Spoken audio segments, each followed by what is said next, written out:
And we're live. Guys, how are you doing? Well, I'm doing fine. I hadn't heard the that intro thing since you posted originally. That thing, that's fantastic. I love it. Thank you. I'm amped now. Me too. How are you doing, Caleb? I am doing great. Today I realized when I went to church, I realized it was exactly 1 year since I started going to Catholic churches. Mm-hmm. And so that's great. I was confirmed in April, but it's just 1 year really since I started going to mass, started going to RCII classes, and it's been a great year. Mm-hmm. That's great to hear. Yeah. I'll say, I had a friend, he joined up. He started going to RCII classes like a month after I did. But with my church, I'm the only person in the RCII class. He's in there with like 700 people. And so when the priest talked to me, he's like, you know enough. We're going to speed you along until you get confirmed in April. He had to wait an extra year. So even though he was researching Catholicism before I was and got me to go deeper into it, I beat him. And he said like, how was it? It was great. The Eucharist is amazing. And he'd be like, don't brag. So you did RCA, like you're the only catechism. Wow, that's a rarity, but that's got to be a nice experience. You get all the attention focused on you, and can actually, because I went through this process recently when my wife converted before we got married. Nice. Mm-hmm. And it was a bigger class. I can't remember exactly how many it was, but it always sort of drove me crazy seeing it from that sort of knowing what they were going to learn. That it ended up being so much like sort of a normal sort of school kind of regimented class that there wasn't a lot of chance to ask questions, get a good back and forth. But having that personalized experience, that sounds really nice. That's if only everyone could have that kind of just. Yeah. You get it's so directed towards what your particular needs are, and not the sort of very formulaic. Here's what's in the book thing. It was fantastic. And what's great is the church has a great library, and since I'm the only one who ever actually reads at the church, because everyone in my church is old. I'm the youngest person there. The next youngest person is 60, and so I'm the only one who actually reads. And so they're just like, you want access to the library, borrow any book you want. And so I was just grabbing books up the shelves on natural family planning, books by different popes. And then people would be like, oh, we got a new guy here. Give them these books. And they would just start I would show up and they would give me, I believe, 6 new books.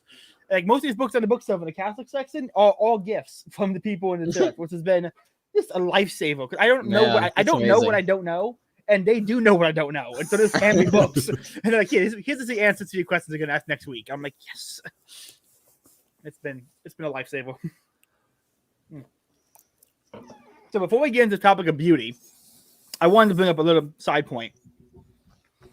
The Orthodox have this principle where when you join the church to become a catechumen, they do not want you to discuss any theology or any church matters as an Eastern Orthodox person representing them if you are not fully through the process.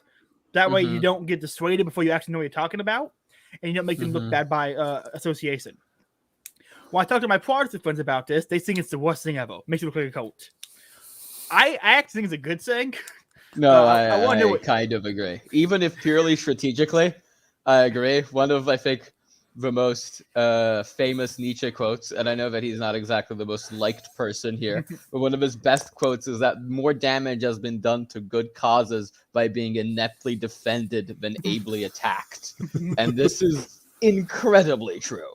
Look at let's take an example near and dear to our hearts, libertarianism. I think everyone can say that, in fact, the main fault of libertarianism being what it is today is with libertarians who defend libertarianism, and not with, let's say, our great enemies and intellectual adversaries pinpointing our weak spots and needling us. Yeah. It's like we have people like Tom Woods, and we end up getting Joe Jorgensen representing us. Yeah, essentially that, basically. Well, I actually met Joe Jorgensen. I got a photo with her. It's I don't like that I had that photo. Honestly, it's like when you get a photo with someone who's been canceled, you're like, I gotta hide it. I'm sure she's a fine person. I hope. Because I don't know anything about her. I'm sure she's nice. She's enough, very friendly. Too friendly for politics. Yeah, basically. Unless you're even Mr. Ron Paul, I guess is what I would say. But Ron Paul is Saint Paul. It was very, very friendly, but at least, he had the requisite backbone for it, and the requisite, I guess, though this is not exactly the right phrase, the requisite level of red pilling to know what to say, when to say, and the backbone to say it, even if he wasn't the most articulate speaker ever. I was like his moment when he had some fat guy yelling at him about like we need to ban drugs. The people won't be doing drugs in the street, and he's angry. One part is angry because he's been yelling at for like an hour now. He's like, the government can't make you a good person. You're a little overweight. Why don't they put you on a diet? Like when he wanted to be mean, he could cut you down and support you. So that's what you need to be able to do. Be friendly and nice, and then be able to turn the switch and just take him down. But yes, I agree with the orthodoxes. Orthodoxes with the Orthodox Christians. I don't know. English is not my first language. So correct me if I'm wrong. I think we call it Eastern Orthodox. What I'm going to call it. Yeah, I agree with the Eastern Orthodox when they say, you probably shouldn't be spouting off when you're not through the whole process. I think that video I translated of Father Paleothomism, who made the point that Saint Paul, after his baptism, after his mystic encounter with God, his direct touch with the grace of God, stayed quiet for 13 years. You had a half conversion yesterday, and now you're sitting there in your chair judging everyone else. For the love of God, go study and pray. Yes. Yes. A great speech. I love that so much. It was a part of a 1-hour lecture that he had on St. Paul. And Cass, what about you? What's your take on the whole thing? Yeah, I'd say even beyond just like before you know what you're talking about, trying to go out and preach, or I think even because the most valuable thing I think you do is talk to people that know what you don't know. And have the humility and the honesty of yourself to realize, okay, I don't know a whole lot. Not only should I not be trying to share all these wonderful things that I don't really understand yet, I should let other people that do know tell me more. Like if you're having a conversation, just be quiet and let the other person tell you things. Because so often and I think the analogy of libertarianism is very apt. You'll have people that, they've discovered, I don't even know what sort of the most milquetoast treatise on libertarianism that you could have Milton and Friedman. Yeah, exactly. Exactly. And then we'll try and explain. One short essay by Milton Friedman. There we go. Yep. One video on YouTube. Yeah, even better. But not only will they try and tell other people about the wonders of libertarianism, they'll try and tell libertarians about all this great things they've discovered. Like, yes, we've read here's 7 more books for you. Just please listen. Like you're on a great start, but give yourself time to actually understand this. Like you'll get there, but we know what you're trying to say. We know the mistakes you're making. Please, we've thought about these things. Give yourself time to breathe. This is not something, and like anything with any depth, any significance, if you could learn anything of value, or that's not entirely true. Well, if you could learn anything of value in half an hour, everyone would know it. It's these things that take time and there's a lot of complexity to, and you really have to force yourself to be humble and keep learning. I don't think anybody, the greats of any of these fields, no one thinks they know everything. They're still saying, okay, I'm intellectual midget compared to what there is to know. And the less you talk and the more you listen, it never stops being valuable to shut up and think and listen and try and know more before you speak. Absolutely. Yeah. No, I was looking through my old tweets because I was searching through my Twitter trying to find an old tweet. Because I remember I had a sermon or homily, and I was trying to find the homily that I say it. So I was like typing in things on my Twitter search, trying what did I say about that homily, trying to find it. And I found some of my old tweets when I first became a libertarian. I argued with conservatives. And I'm like, oh God, if I had just waited 6 months, I would have embarrassed myself so bad. Like they were so. I was arguing against common good, and I made a slip of the tongue say, and when I should have said the common good is not subjective; it is objectively common good because good is objective, but people's enforcement of it is going to be subjective because we can't trust politicians. I just said the good is subjective, like an idiot, and it's just like I reading my tweets. I'm like, I want to debate myself now. I want to quote tweet this loser and make fun of him and tag him. Well, and to kind of go against a little bit of what I was saying. There's nothing wrong with embarrassing yourself. I think it's a good learning experience for yourself. Again, I think humility is the big key here because there's nothing wrong with discussing the ideas. You try and come at it from a place of, okay, what can I learn, not what can I teach other people, and we can all do that better. Because again, we think when we have discovered something incredible and something great that we want to try and share, but everyone else can teach us things too. So if you're willing to lose a debate, that's the sort of modern debate, the modern approach debate. I can't stand, because everyone's going in trying to win a debate, and the goal of any kind of discussion or any kind of debate should be truth. Is truth should win the debate. The participants should just try and get to the truth. And so I think embarrassing yourselves in a conversation, if you had a Twitter argument and lost terribly, you learn something from that. That's a win for you. It's, whether or not you get your internet points, you more than you did 6 months ago. That's incredibly valuable, much more than what stupid thing you might have said. It was really stupid though. Yeah, if I ever engage, whenever I do actually have a disagreement or do have an argument, I guess, on Twitter, I make sure to not make it a debate by essentially just asking polite questions. I don't phrase it because if it's someone who's like just wrong and stupid, I'm like, no, I'm not gonna waste my time with this. I'll move on. It's I will practice at turning the other cheek here and move on. But if it's something like, no, I think this is wrong, I'll just ask a polite question and state reasons for doing so in the least offensive manner possible, to the point that it might be a bit exaggerated, but it usually gets a way better response than anything else, and it allows me to bow out with dignity if I'm like, sent with my tail between my legs. I feel that. Yeah. It's very... I honestly, I try my best to understand the arguments you're making against it for why that's bad. But like, if you, think about it, how many people you think had a awakening moment when it came to God's existence or the truth of religion, and they go talk to their friends about it hastily, and the atheist friends are like, "No, that was just a dream, bro. That was just a crazy dream." Like, how many people you think had a chance to come to God and then were turned away because they talked to the atheist friend instead of going and researching, studying, and talking to the right people and trying to learn? It's sad to think about. That's why, for all my complaints with the Orthodox, and I have a lot, I really respect that policy. And I found out about it. I had an Eastern Orthodox on the podcast, and I asked him about it. He went, "I'm really not allowed to talk about it right now because of these reasons." And I'm like, "That's actually more interesting than what I wanted to talk about before. Can we talk about that?" He's like, "Yeah." I'm like, "Let's talk about that one. That's good." But well, let's get into the actual topic of tonight: objective beauty. The aesthetics, beauty, what is it? Why is it objective? And why is the beauties in the eye of the beholder subjectivism wrong? Who wants to go first? Well, I can. Okay, so here's my question: where do you want to start with beauty? Do you want to start with a general overview of beauty, or do you want to focus on, I guess, art, architecture, or just trying to prove that there is an objective standard? How about this? Before we get started, let's go around the table, around the round table, and say what is our favorite pieces of art. Kind of like give a metric for what we enjoy and what we find as beauty and why we find it beautiful.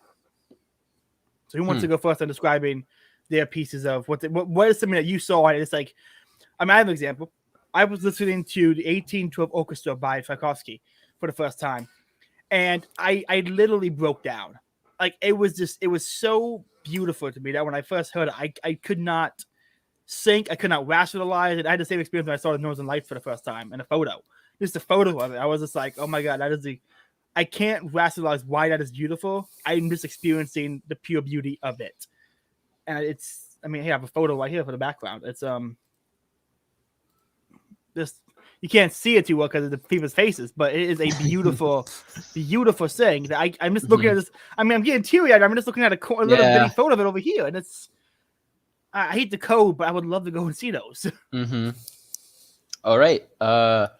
So for me, I've always had actually a lot of trouble with finding beauty in nature and beauty in music. It's only recently where I've started to diligently make an effort to sort of train my mind to see things that it just wasn't seeing before. It's not that it wasn't there, it just wasn't looking. But so I ended up resorting to what I actually have always liked, that is literature. And so probably I haven't seen Hamlet live, which is probably a mistake on my part, and I'm trying to rectify it. But I have seen Macbeth at the Met, and I have seen Richard III at was it the Globe Theatre in London? And Richard III is one of my favorite plays of all time, and so is Macbeth, both way shorter than Hamlet's 5 hours, so I can actually recommend them.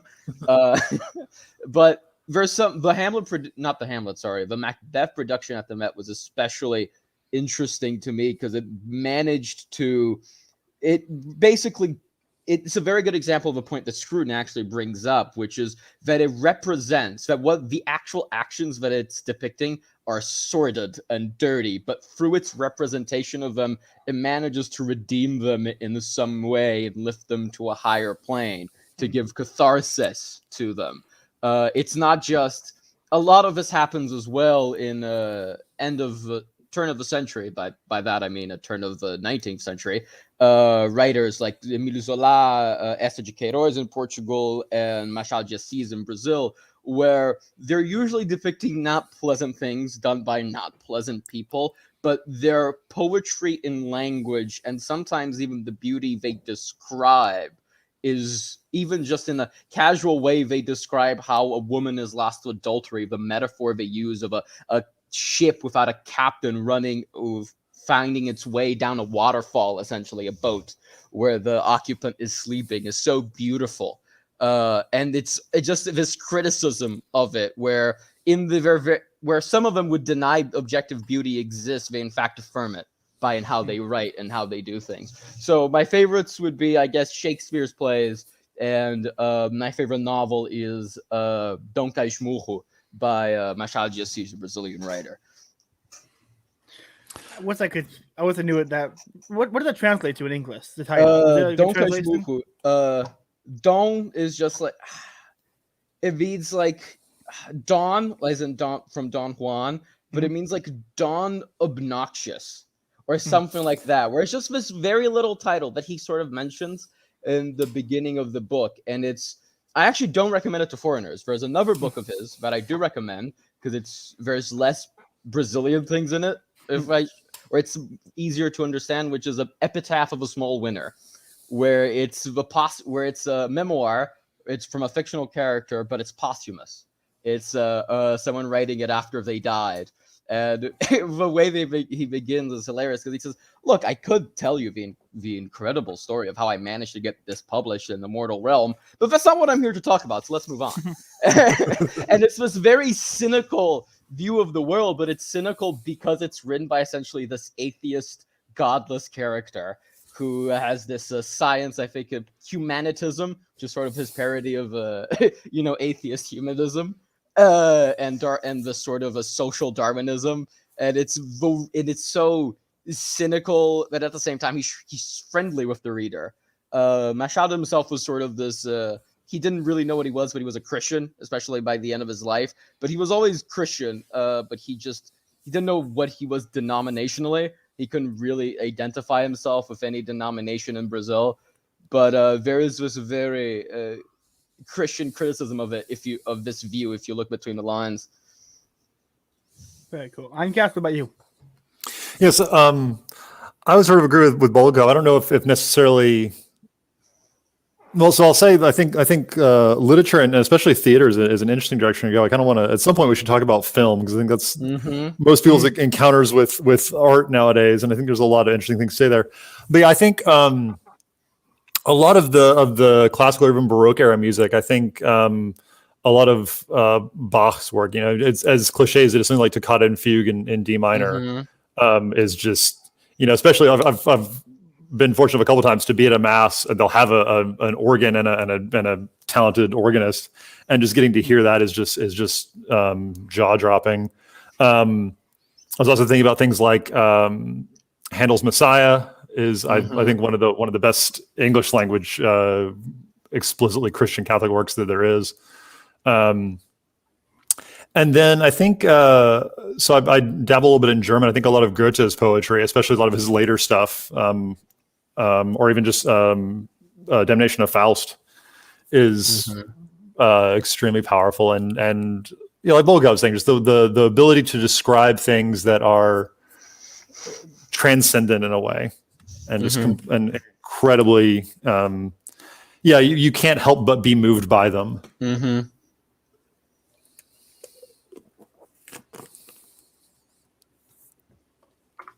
There we go. Sorry, I was muted so I could chew, and I was trying to type something so the guy watched it, and I kept hitting the unmute button, and now my stats is for the zeros.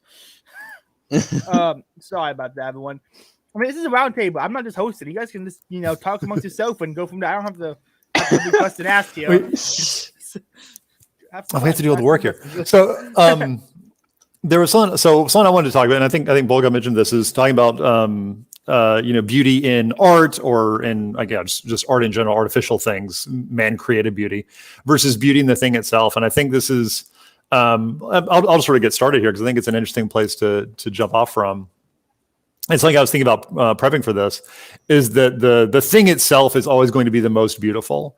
Art is always going to be less beautiful than the thing that it's trying to display the beauty of.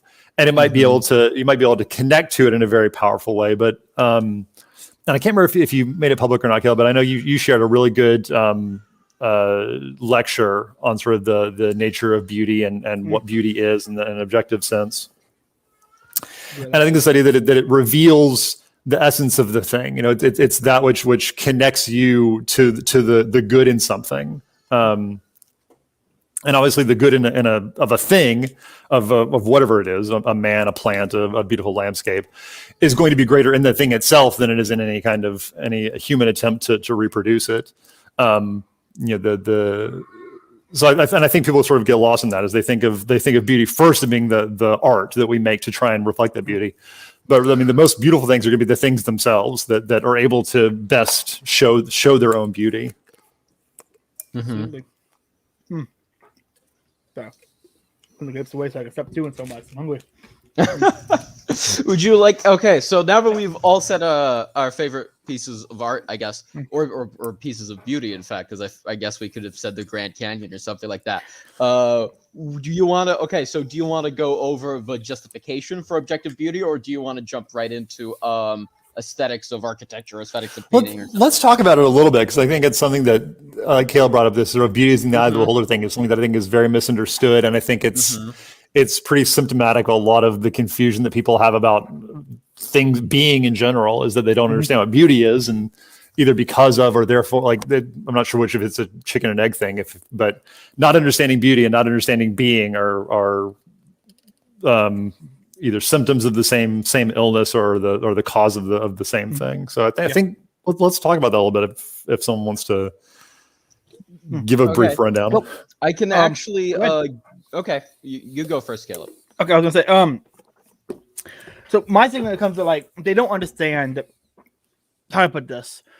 I'm going to make an argument that I listened to a Thomistic lecture, that beauty is something that is fulfilling the how to put this. A beautiful chair is a chair that performs the form that fulfills the form of chair, or fulfills whatever the form it partakes of. So a beautiful chair is a chair that is a pure chair in the sense of whatever the form of chair is.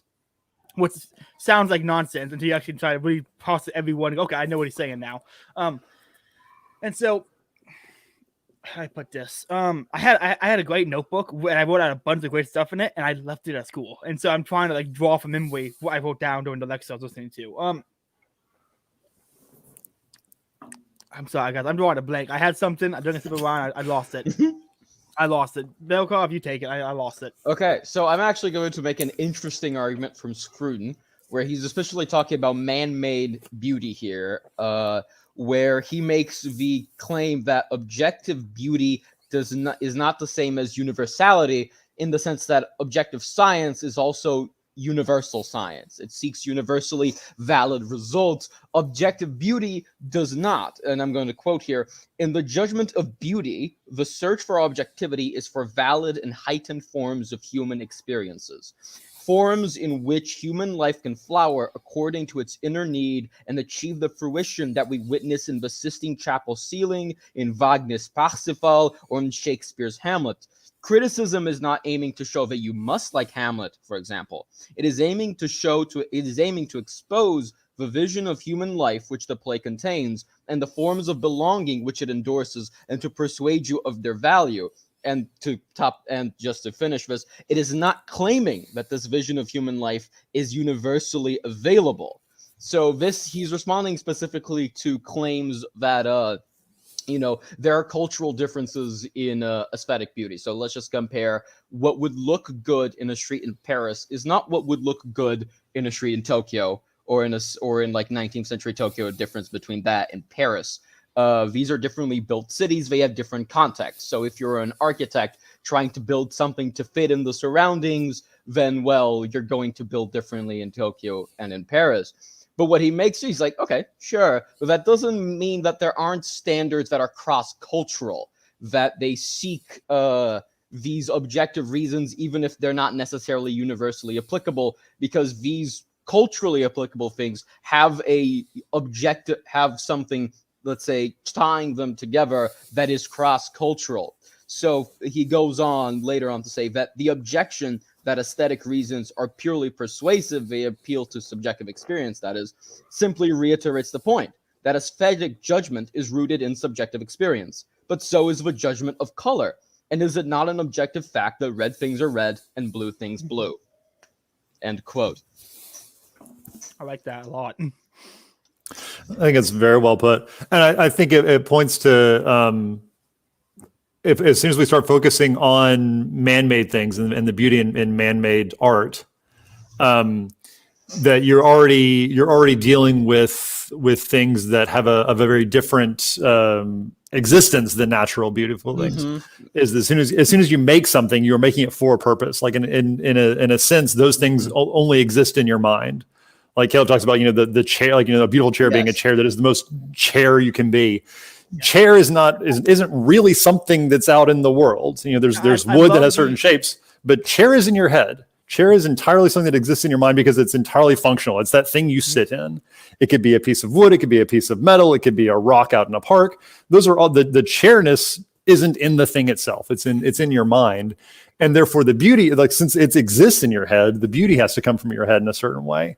So I think even beyond the cultural aspect of it,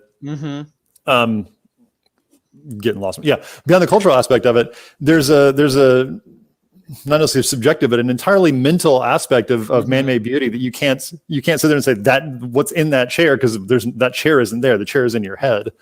So there are things, okay, it can fill that function, and that can be a very universal thing, and how well it does that. But already, as soon as you're talking about man-made things, you're losing a lot of that beauty because you're losing the existence in the real world. And just to go on beyond that, in that the sense of beauty of man-made things, especially, is subjective. But then, okay, where do we get our standards of taste? Scruton's argument is that it's essentially a complete virtue ethics argument, which I did not expect, because Scruton is despite having affinities for virtue ethics, he's, very Kantian in his approach. But he essentially says, well, the standards of taste are the standards of the virtuous critic. The critic who, essentially, if we seek virtue in every activity, then why would a virtue ethicist exempt the contemplation of art from virtue? Why would you not contemplate art that increases your virtue, or whose contemplation somehow makes you better than art that doesn't have qualities that uplift you? So just to have an example, Scruton brings this up in his documentary Beauty, where a modern artist essentially put her untidy bed, her messy, sweaty, untidy bed, in display in a museum of art in London. And he compares this to, I believe, a 19th century French painter's of his untidy bed, of his sweat, of his nightmares and his struggles with himself and with his art that resulted in that. And in his painting, there's a kind of redemption of it. There's a kind of uplifting of it, the gentle light falling from the window on his own struggles that he sees. But in the bed, it's just the bed. There's nothing there rescuing from itself. And so which one is more virtuous to contemplate? That which tries to rescue sad and sordid things, or that which just is sad and sordid? I never got the... people say that is degenerate art. I never got that until you explained it. Was right. I'm like, oh, yeah, degenerate art is one that does not lift you up. Yeah, virtuous art is one that lifts you up. Like I did not. When someone says that art is degenerate, I did not fully grasp what they were saying until just now when you explained it. Like, I'm like, oh, no, that's why it's degenerate. It's not. It's literally bringing you down. Like the contemplation of it is not virtuous. Essentially, exactly. It's essentially just like a very virtue ethics approach to it, and you can just say the contemplation is not virtuous. It's not virtuous. Done. I'm done with it. Bye. I like that a lot. I'm actually writing that down. What other form is his? He said he had a documentary on beauty. Yeah, he had a documentary on beauty. It's very shallow compared to the book, but it's only 15 minutes long. It's free on YouTube too. If not on YouTube, then on Vimeo or something. I researched Walter Screw in beauty lectures and videos, and I did not find a documentary in my searches, and I'm upset now. Let me see. Screw in beauty Vimeo. I could find. I know because I remember like years and years ago. I watched it at like school when I was 18 in philosophy class. Why Beauty Matters Vimeo, found it. And fun thing is that I don't know why. This is actually kind of bizarre to me. Every single copy has Portuguese subtitles.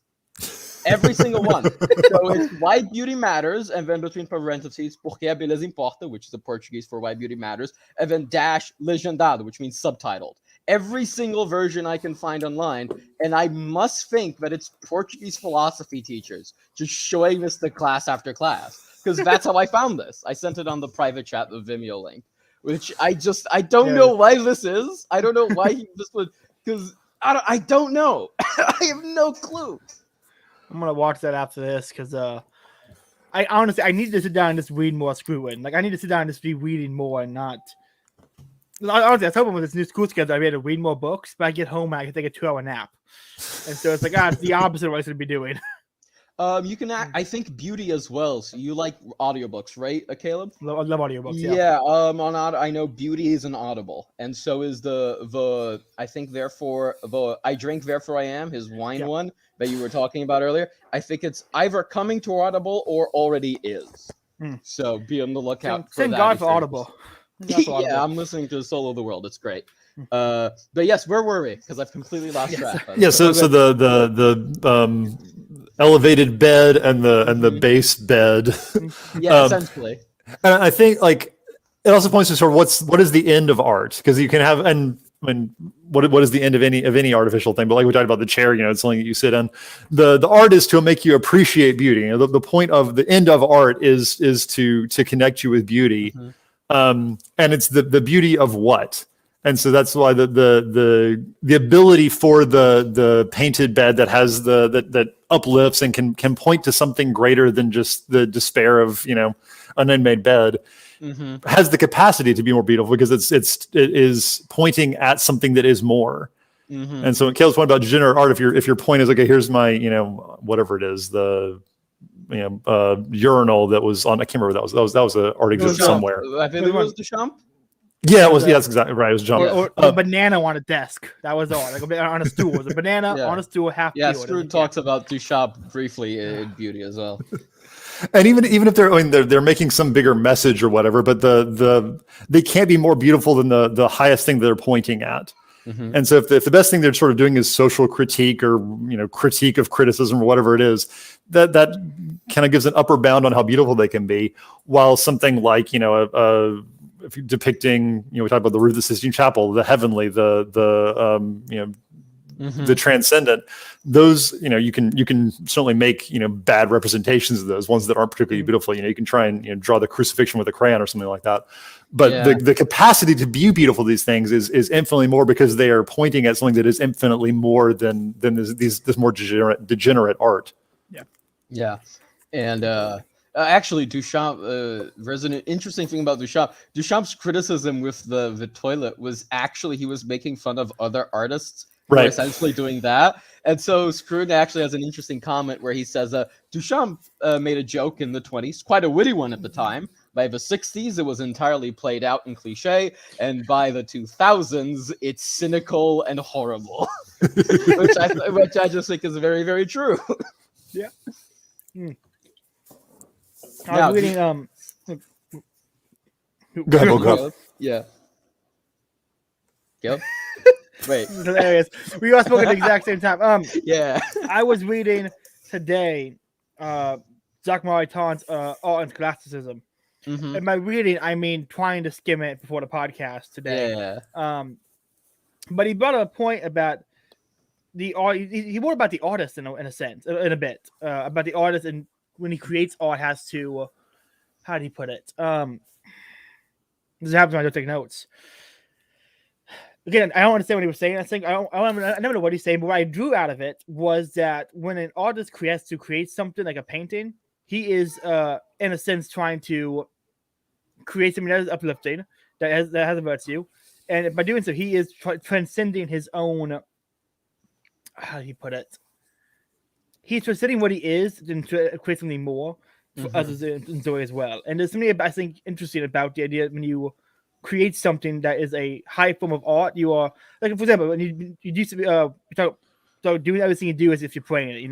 Be praying all the time, do everything you do as you do unto God. When you are creating art that is transcendent, you're doing something the project critique of a Catholic beauty is that we're doing it for ourselves, and when reality we're doing it unto God. I think there's an interesting thing we can talk about there about your removing yourself from the equation to create something that others can enjoy that will transcend their experience to a heavenly plane. I think that's what I drew out of it, at least. I don't know if that's actually what I was trying to say. No, Scrooge talks about this, but from a perspective of a spectator, not the artist. He's actually not that concerned with the artist himself in beauty, which is interesting. He's concerned with the judging of beauty from the point of view of a spectator and from the point of view of just when we walk by and we see buildings, for example, and is that beauty is usually disinterested in the sense that you lift yourself out of it. So for example, the difference, he highlights the difference between what he calls erotic art and pornographic art. Essentially, an erotic art would be something like Botticelli's Venus, where it's actually her body is incredibly misshapen. If you actually look at it, there's no muscular tension. The skeletal structure is bizarre, but she's the goddess of love. She's the goddess of eros, and in her face you see this aloofness. She's not inviting you to desire her, but her body is still on display. And there's other reclining nudes where there is no invitation to desire by their facial expression. This is just a presentation of their body as if their clothes were see-through. But you get this is Titian's nudes he talks about. But you get another French artist, Boucher, where the women's faces are actually interchangeable. There's essentially nothing there. They're usually hidden away. They're not looking at anything specific. They're kind of just looking off, not even into the distance, but excuse me, at a random object. And it's essentially you're left with nothing else but just titillation.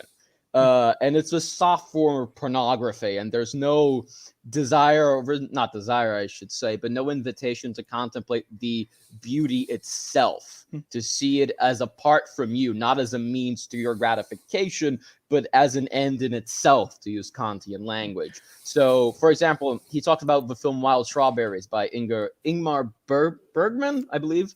Right. And he says what it tries to create is that not to insert yourself in it, because he actually hates the expression put yourself in other people's shoes, but to imagine the other, because you don't have the same point of view and perspective as the other person, but to separate yourself from it, acquire an aloofness and see it as separate from yourself, to see these people's ends as their own and not as yours, to see this romance play out in a world that isn't purely to your satisfactions, as bad superhero movies do.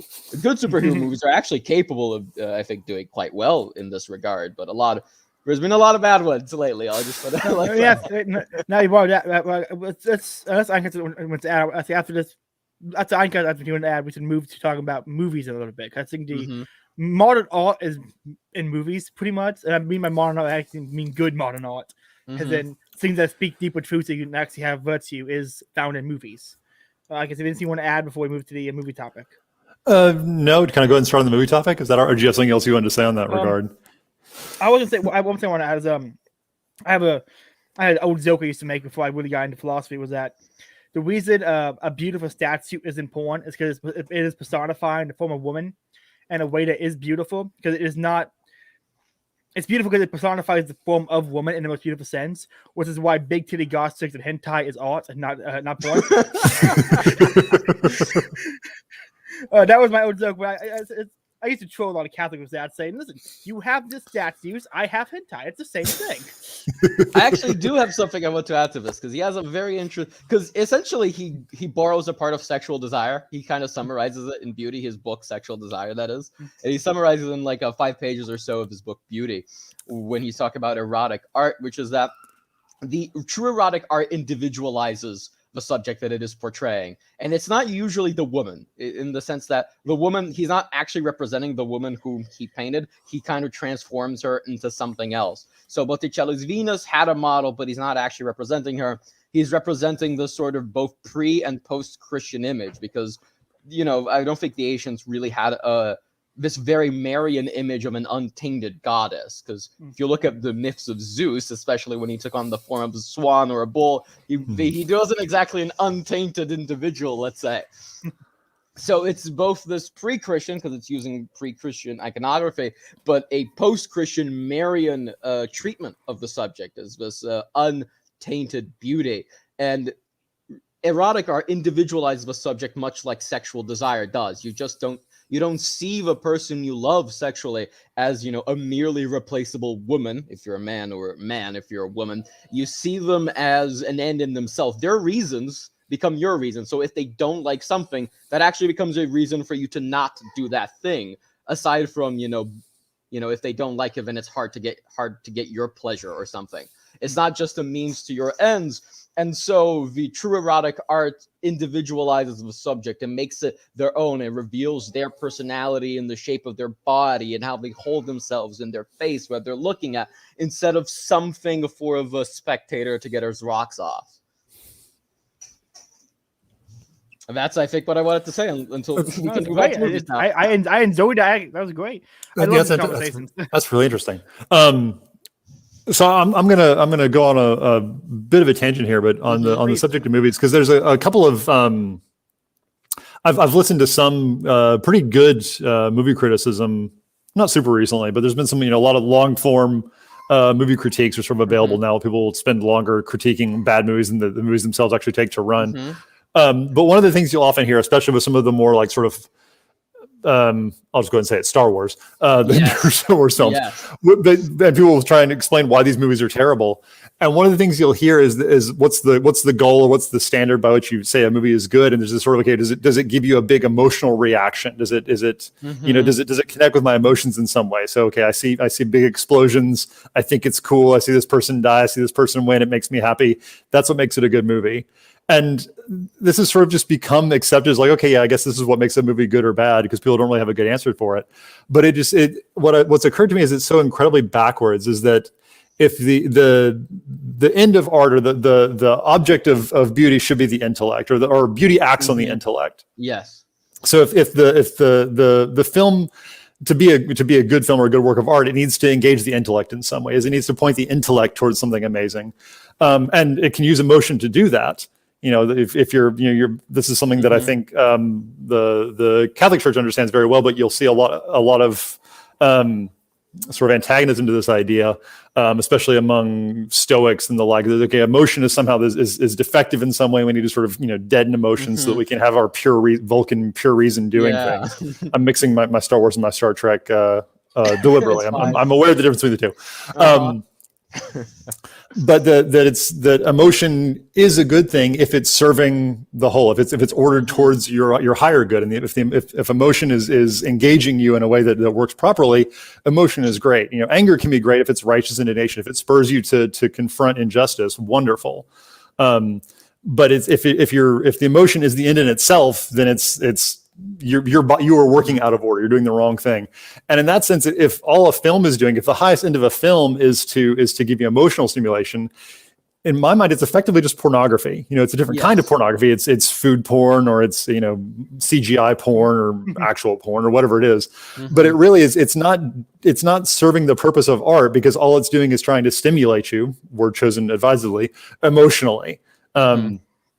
And so this idea that, okay, even if it's not necessarily a big message, if it's not doing anything intellectual, if it's not engaging you as a full person with the intellect as your highest power, then it really ends up just sort of being pornographic in a kind of vulgar way. And that's, I think a lot of modern cinema has sort of fallen into this trap. It's like, okay, well, it made me feel good afterwards, so it must be a good film. So you're effectively walking. What's that? It's so Ragnarok versus Batman v Superman. These are my personifications of what good movie is and a bad movie is. Kinda, yeah. Great point. But I actually am a big advocate of the idea that our fact as when can movies be so? I think I actually have an excuse for that. So, let me read it off real quick for people who are going to listen to this when I put it on Spotify. Why can someone ask me in the comments? Why can movies be so bad it's good, but this isn't the case for other media? No artwork is so bad that it's actually good. I would love to hear actually think this is not exactly true. I think a couple of architectural professional critics could walk into a very badly designed building and have fun laughing at it. I think that's entirely possible. I actually think that we kind of do it all the time. If you look at like, wow, I can't believe you're designing it like this. Or when you look like, the idea that we're rebuilding Notre Dame as this like weird woke thing, right? Like that's laughable. And like if they do, like we're gonna have to laugh so that we don't start crying, because that would be a crime against humanity. But you can certainly, it's not so bad that it becomes a good movie, but it's so bad that it's an experience. You can't watch it disinterest. You can't watch it with disinterest, which is what is the normal experience of beauty as the thing for itself. You're watching it to laugh at it with friends. I mean, I don't know who would watch the film The Room alone. You watch it with friends. If you watch it alone, you're probably deranged, and you should seek help. Because, like, why would you do that? I mean, it's a thing you watch with friends. One of the most fun I ever had with my friend is we watched Disaster Artist, which is James Franco's movie about the making of the room, and then we watched the actual room. And it's like you go from a fantastic movie about a terrible movie to the actual terrible movie. It's an experience. I can't describe it, but it's an experience that I think everyone should do because it's amazing. That's probably a lot of fun. And just to go back to Einkaf's point earlier about emotion and the intellect, I'm a big advocate of the idea that as rational animals, rationality is not this easily separable thing from emotion. So I mean that in the sense that emotion is reason involving and often reason seeking. So it is true that we can have spats of emotion, of depression or something, and we don't really know why. Or we could just see something and be happy, and we don't really completely understand why. But most of the time, in normal cases, we actually do search for reasons for it. So when you see a cathedral or something and you say, I find this beautiful, and someone asks why, you're not like, it's not the same thing as, oh, I like broccoli, and someone asks why. It's not like, so you're like, nah, I just like it because I like it. It's usually, because, it's big, it's spacious, it, lifts your eyes up to the heaven because of how it's directed. It's got this and this detail, and you usually link it with a chain of metaphors if you're a really able critic, and how it affects your soul. But it's reason involving. So, for example, if someone says, this movie, it had a really good emotional climax because this connected with this, connected with this, connected with this. And in truth, someone points out all the flaws in that, like, no, it didn't. In fact, this thematically contradicts this, and this leads to like a hole in the logic, so it doesn't really make sense.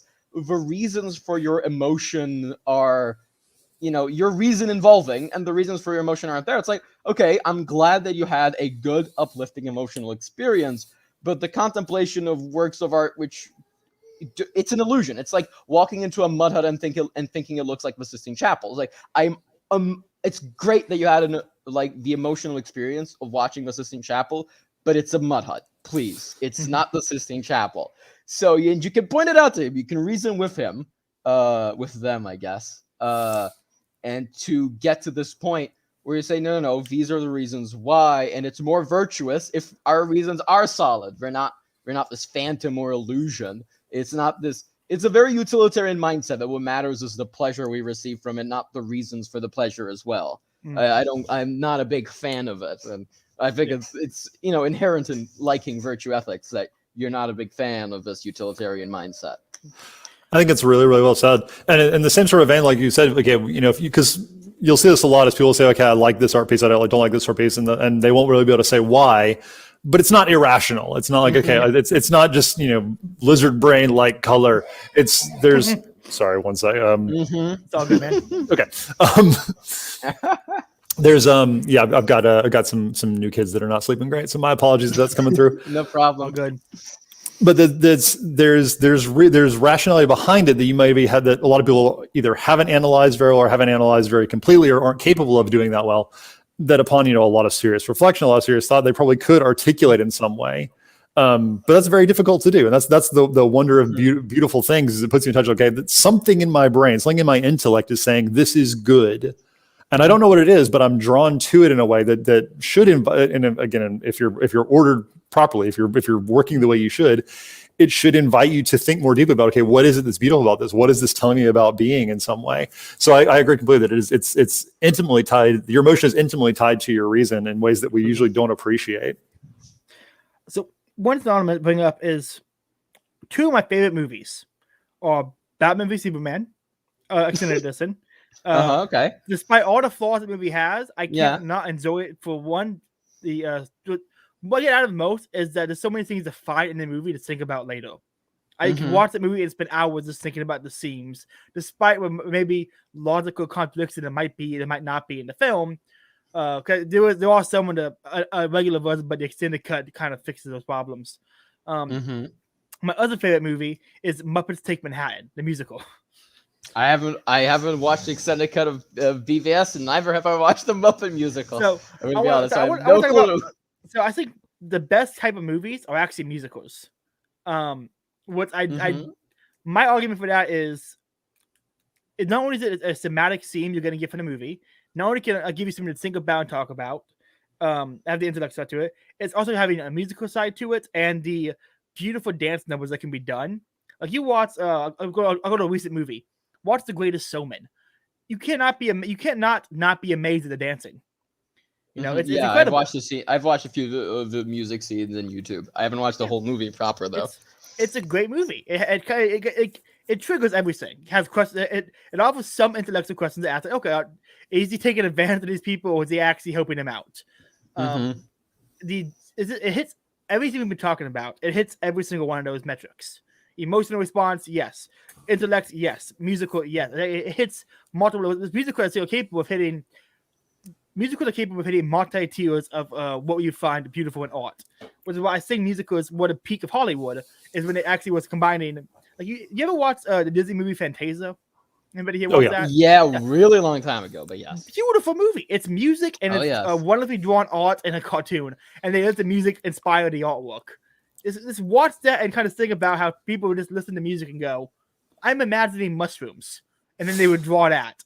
That's the craziest thing to think about, but it's beautiful. Yeah. I mean, one of my favorite movies is Ridley Scott's The Duelist. So it's a very different movie from what you're talking about. And it's actually not that long. It's like 1 hour, 30 minutes or something. And it's based on a true story of two French soldiers who had, like, I think a string of like 20 duels, almost like each getting like increasingly deadlier during the Napoleonic Wars. And it started with just this slight little thing, and it just kept escalating. And it's a very good character study of these two men, and the shots complement as well how they're feeling and how they're thinking. And, you know, it goes from these beautiful open scenario shots with them, you know, sort of representing that they're very small compared to the world and the conflict that they're in, to these very intimate, close, claustrophobic fights where, like, you know, one person almost gets their arm hacked off. It's not an especially gory movie, but because of how quick they show these things and you don't really have time to look at the effects close hand, because it's like from the 80s or something, the movie. So it looks incredibly brutal by the sound effect of the sound design, the acting itself. And, you know, there's one of my favorite scenes is when, you know, there's an end of, like, I think this is their 5th or 6th duel or something, and they have their seconds, and, you know, people are starting to take bets on which of them was going to die first at this point. And at the end, they're so exhausted and cut up, and one can barely use his left arm, that they just kind of drop down and faint. And it's just this very claustrophobic scene, and you think one of them might actually bite the dust at that point, and it's just great. I'm adding it to my watch list now because that sounds great. So real quick, I want to touch back on something Caleb said about musicals sort of being the, I don't. This is not necessarily the words you would use, but sort of this higher, this elevated way of doing filmmaking, because you're adding these elements into it. And I think that's really true. And I think that's why I think film is such a powerful medium now, and musicals in particular, because they can engage in so many ways. Is there's the temporal aspect, there's the visual, there's the auditory, there's so many things you can do to engage the senses, and from those to engage the emotion, to engage the intellect. So you really have the most potential to do some amazing things with that medium. You can also sort of fall the farthest with it if you fail to do so. And it reminds me of how a couple hundred years ago that opera was the equivalent, because it was combining all these different aspects. You had the stage performance, you had the dancing, you had the singing, you had the libretto, and that there was just all these multiple ways that you could interact with the audience. The audience could be brought into what you're doing. That sort of made it a higher art form. And I think going back to the question we had in the chat about why movies can be so bad they're good and other things can't necessarily as well, I think that's part of it, is because there can be so much more to a movie. A really, really, really bad painting, even if it's awful, there's not necessarily a lot of layers to it. Whereas there's a lot of mistakes you can make in filmmaking. There's a lot of different ways that can unfold to give it this. You can have a lot bigger gap between greatness and terribleness that you can't necessarily have as effectively in something like a painting or a static medium. I'd say the only thing that sort of compares in a very different way is literature. Obviously when you're engaging directly with the intellect, and not direct with the intellect, but the closest you get to directly with the intellect through something like writing, where it's really sort of pick and shovel kind of tools that you have to try and engage. You can do a lot of very powerful things that you can't do with other medium. And so I think you can very easily have books that are so bad that they're good. But I think it's a question of what levels of complexity you can have and what the potential is of a great artwork. I think it's very hard to have. I think the difference between really, really, really, really good artwork and really bad varies a lot from medium to medium. And I think film sort of gives the best potential to have something that's just absolutely awful, but still expansive. I mean, you can have a terrible movie that takes a long time to watch, whereas a terrible painting is you're looking away from it as quickly as you look at it, and that's sort of the end of it. Yes, Uncast. What is your favorite movie? Yeah, everyone's listed what they've really enjoyed. Favorite movie? It's going to be something something cliche, because I like a lot of. I know. Then again, you said Muppets Take Manhattan. Batman vs Superman. So maybe I'm not that shape. No wrong answers here. No wrong answers here, man. Appreciate you going first. Muppets Take Manhattan is a solid movie that I will tear up every single time. So, and I don't know if I've seen that one. Muppet Christmas Carol was always my favorite Muppet movie. I thought that one was amazing. I got a comment right over there. I mean, Muppets right here. Fantastic. So, and my answer has probably changed in the past couple of years, but growing up, I would have always said Fight Club was something that always really just stuck with me a lot. The movie, and it's everyone always uses the example. The movie's better than the book. I think the author even agrees. Like, well, you guys did a much better job than I did. It's an example of that I know.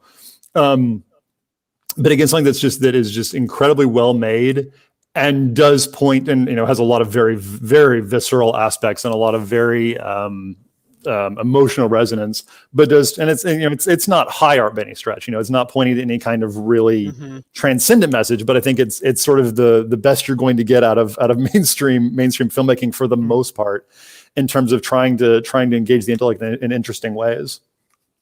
Yeah, actually, I didn't say my favorite movie. I said one of my favorites, but my favorite would be probably the whole of the Lord of the Rings trilogy, tied with Return of a Jedi, not because it's the best movie of the original trilogy, but because I love the Luke Darth Vader scenes, and I watched that movie like pretty much every day when I was like 4 or 5 years old, because my dad was a big Star Wars fan. That is literally my same reason. I will enjoy episode 5. It's so good. I love episode 5, but episode 6, Luke and Vader, just the entire scene, everything about it is perfect. Like it's so great. I've got chills countless times when he mentioned when Vader's like hunting Luke down and under the dark staircase. Half face is light. It's so good. Yeah, and he says he mentions his sister, and Luke just flips out, and the music turns on, and then they have this fight, and he cuts off his arm, and then he throws his lightsaber away, and in that moment he also redeems his father, because he says his father was a Jedi. He was this knight in shining armor, this knight of the round table, to put it in Arthurian terms. It's such a great thing. I'm going to jump in here. So, because I was having a discussion with someone that got way too involved in one of these debates about the best of the original trilogy. And the answer, the sort of answer you're supposed to give is Empire is the best one. And he was pulling his hair out like, no, it's so like, because it ends on such a down note and it's so bleak. Whereas, like you were saying, Return of the Jedi has this incredible redemption arc, and it's You know, if you can make a very poor, not great metaphor between the original trilogy and some kind of salvation history, right? Is that you have this low moment, and then you need the redemption at the end, and it's a beautiful redemptive moment. And he was just pulling his hair out, like, why do you people not see that this is just this amazing, beautiful? Yes. You know, people get upset about the Ewoks, but like it's happy, like there is joy at the end of it, and there's the struggle to get there. And I think what he was missing, and I want to hear what you guys think about this, is that people are in modern culture, people aren't good at appreciating that redemption. They don't see the light at the end of the tunnel, as it were. Is that they're tied to empire because they see their present condition, and they see their fallen, and they see the misery and the evil. And they think that's real. You know, you're like, you know, it's raw, it's real, and they don't think of the good or the redemption as being real because they don't have that foresight, they don't have perspective, or they can't look ahead to the promise of the good that's coming. So discuss, because I want to. Yeah, absolutely. I mean, our society our society lacks any form of actual forgiveness. We can't understand. We don't understand redemption. And you ask people now, what is the best thing? What is the best medium? What is the best visual art they've seen? A lot of people are going to say BoJack Horseman. I enjoy BoJack Horseman. I can watch it, but I watch it in a critical fashion, which is why I enjoy it. The lesson in that movie is life's a bitch and then you die, or life's a bitch and you keep on living. That should not be the lesson for anyone. That is a terrible lesson. I had to stop watching BoJack because it was too depressing. Like it was too much. And you're right, because it's people are like, oh, you know, that like there's this resonance with something that is just despicable. I mean, and it's a trend in a lot of very popular shows where there's no good guys. Is every I mean, you're supposed to relate to the characters, but they're all just irredeemable, horrible human beings. And that's where they stay. I want characters to look up to. I want archetypes to personify. Or you can relate to them like you, but they need like you even if you have someone that's where you are and they're very low, shouldn't you see them overcome that at some point and become something greater? But no, like I had to stop BoJack after the first season because I was just like, I'm just sad when I watch this, and people love it. I watched every season, every episode twice. In fact, in a weird fashion, one of my favorite series of miniseries, I guess, of all time, Young Pope. I'm starting that tomorrow. No spoilers. Watch it all the way through. No spoilers. I'm not going to spoil anything. It's so good. But oh shit, I can't spoil. Okay, so there's a character who has a fatal flaw. But he at heart he's an extremely good person. But he has this terrible flaw, and he's picked for this great task of essentially administering justice and investigating something and bringing it to light. And he doesn't know why he's the person that can do it because he only sees himself as flawed, especially before God, even though it's implied that he has a touch of grace because he had a vision of the Holy Mother and when he was a young man. But at some point you realize why he was picked for this, because he's probably one of the best people you see. That he connects with everyone. When someone else starts crying due to the abuse they suffer, he starts crying and commiserating with them and consoles them despite his own flaws. I mean, even when you see that, like he's carrying on this investigation and his room is a mess, but in the corner of a room you see that he's actually done his due diligence. Like you could see all these things drawn together. He has this whole like almost this conspiracy theory map of like all the possible evidence and how to bring it together and how to present it. And despite the fact that he's kind of a mess in the outside world because he purposely sheltered himself to not be a mess. And it's just this very powerful, you realize why, and it sort of redeems his flaw in your eyes as well. Because until that point, you could maybe see why he was such a good person, but you weren't so sure. Now you can see it in action. And it's so good. And I agree that people don't really see forgiveness. I think a lot of the ancient cycles and archetypes did. I mean, the Luke Vader story is basically Galahad with what's his name? What's the knight that fell in love with Guinevere, right-hand man of King Arthur? Lancelot. Galahad was Lancelot's son. When he, and if this is gonna sound weird, slept with a woman because of witchcraft. He thought she was Guinevere, but she wasn't. It's weird. Whatever. Moving on. Galahad does what Lancelot couldn't do, and he finds the Holy Grail. And in this sense, he kind of redeems what happened between Guinevere and Lancelot. And just to raise a question here, there's actually a few questions about this in the sense that like people aren't sure whether the original cycles actually had the whole Lancelot Guinevere thing. But nevertheless, in the end, which is essentially the Anakin Skywalker Princess Amidala love story, it's forbidden, but it happens anyway. But in the end, even if we ignore that, he does what his father failed to do, what drove his father mad. He finds the Holy Grail and he redeems him, and he does what his father was destined to do. He destroys the Sith, much like Anakin was destined to do. Or Anakin does it in the end, but only because of his son. Look, I want to point out that like in the old times, people used to have like these stories that we would use to draw more lessons on, be the stories of everyone's life. That they could be like this, like Hercules. They'd have these stories they would tell, like great epics, and every generation has their epics. I'm thankful that mine was Star Wars, or some people's Bible characters. That's why they had the Veggie Tales and the Old Testament stories so prevalent that you could have heroes to look up to and draw from. And you look at today's heroes is Harry Potter, and you wonder why everything's so cringe. By the way, because I've been bringing up Scruton a lot, he has an essay on this that he himself read. In YouTube, it's on YouTube for free. Just search up Screw and Harry Potter, and it's 11 or 10 minutes, and it's an essay he wrote on Harry Potter, and it's excellent. It's very short, just to bring this up, and it has because he acknowledges that Rowling has actually a good writing skill. She actually has a very, especially with naming. In fact, I think the only other English writer I could think of with such a good penchant for naming things was Dickens. And the second best would be someone like Tolkien. Hey guys, he showed up. He's here. Oh, hello, gentlemen. Hey, can you hear me? I can hear you. Can you hear me? I can hear all of you guys. It's a privilege and an honor to be with you. I apologize for the delay. All good, man. Families and parents and 2 kids and a dog and a wife and laundry, and we got snow up here. We also got snow out in these parts, so life happens, man. Pain coming back. So what did I miss? We've been talking movies, beauty, deeper stories, what makes art beautiful, what is beauty, Star Wars. We've got a lot of topics. Okay, so I think I stumbled into the Harry Potter, the end of the Harry Potter dissertation. Yeah, very briefly. Has anyone read any of Father Ripperger's thoughts on Harry Potter? I actually have not. I have not even heard of it. Okay, I'm going to write it down. So Father Chad Ripperger, he's a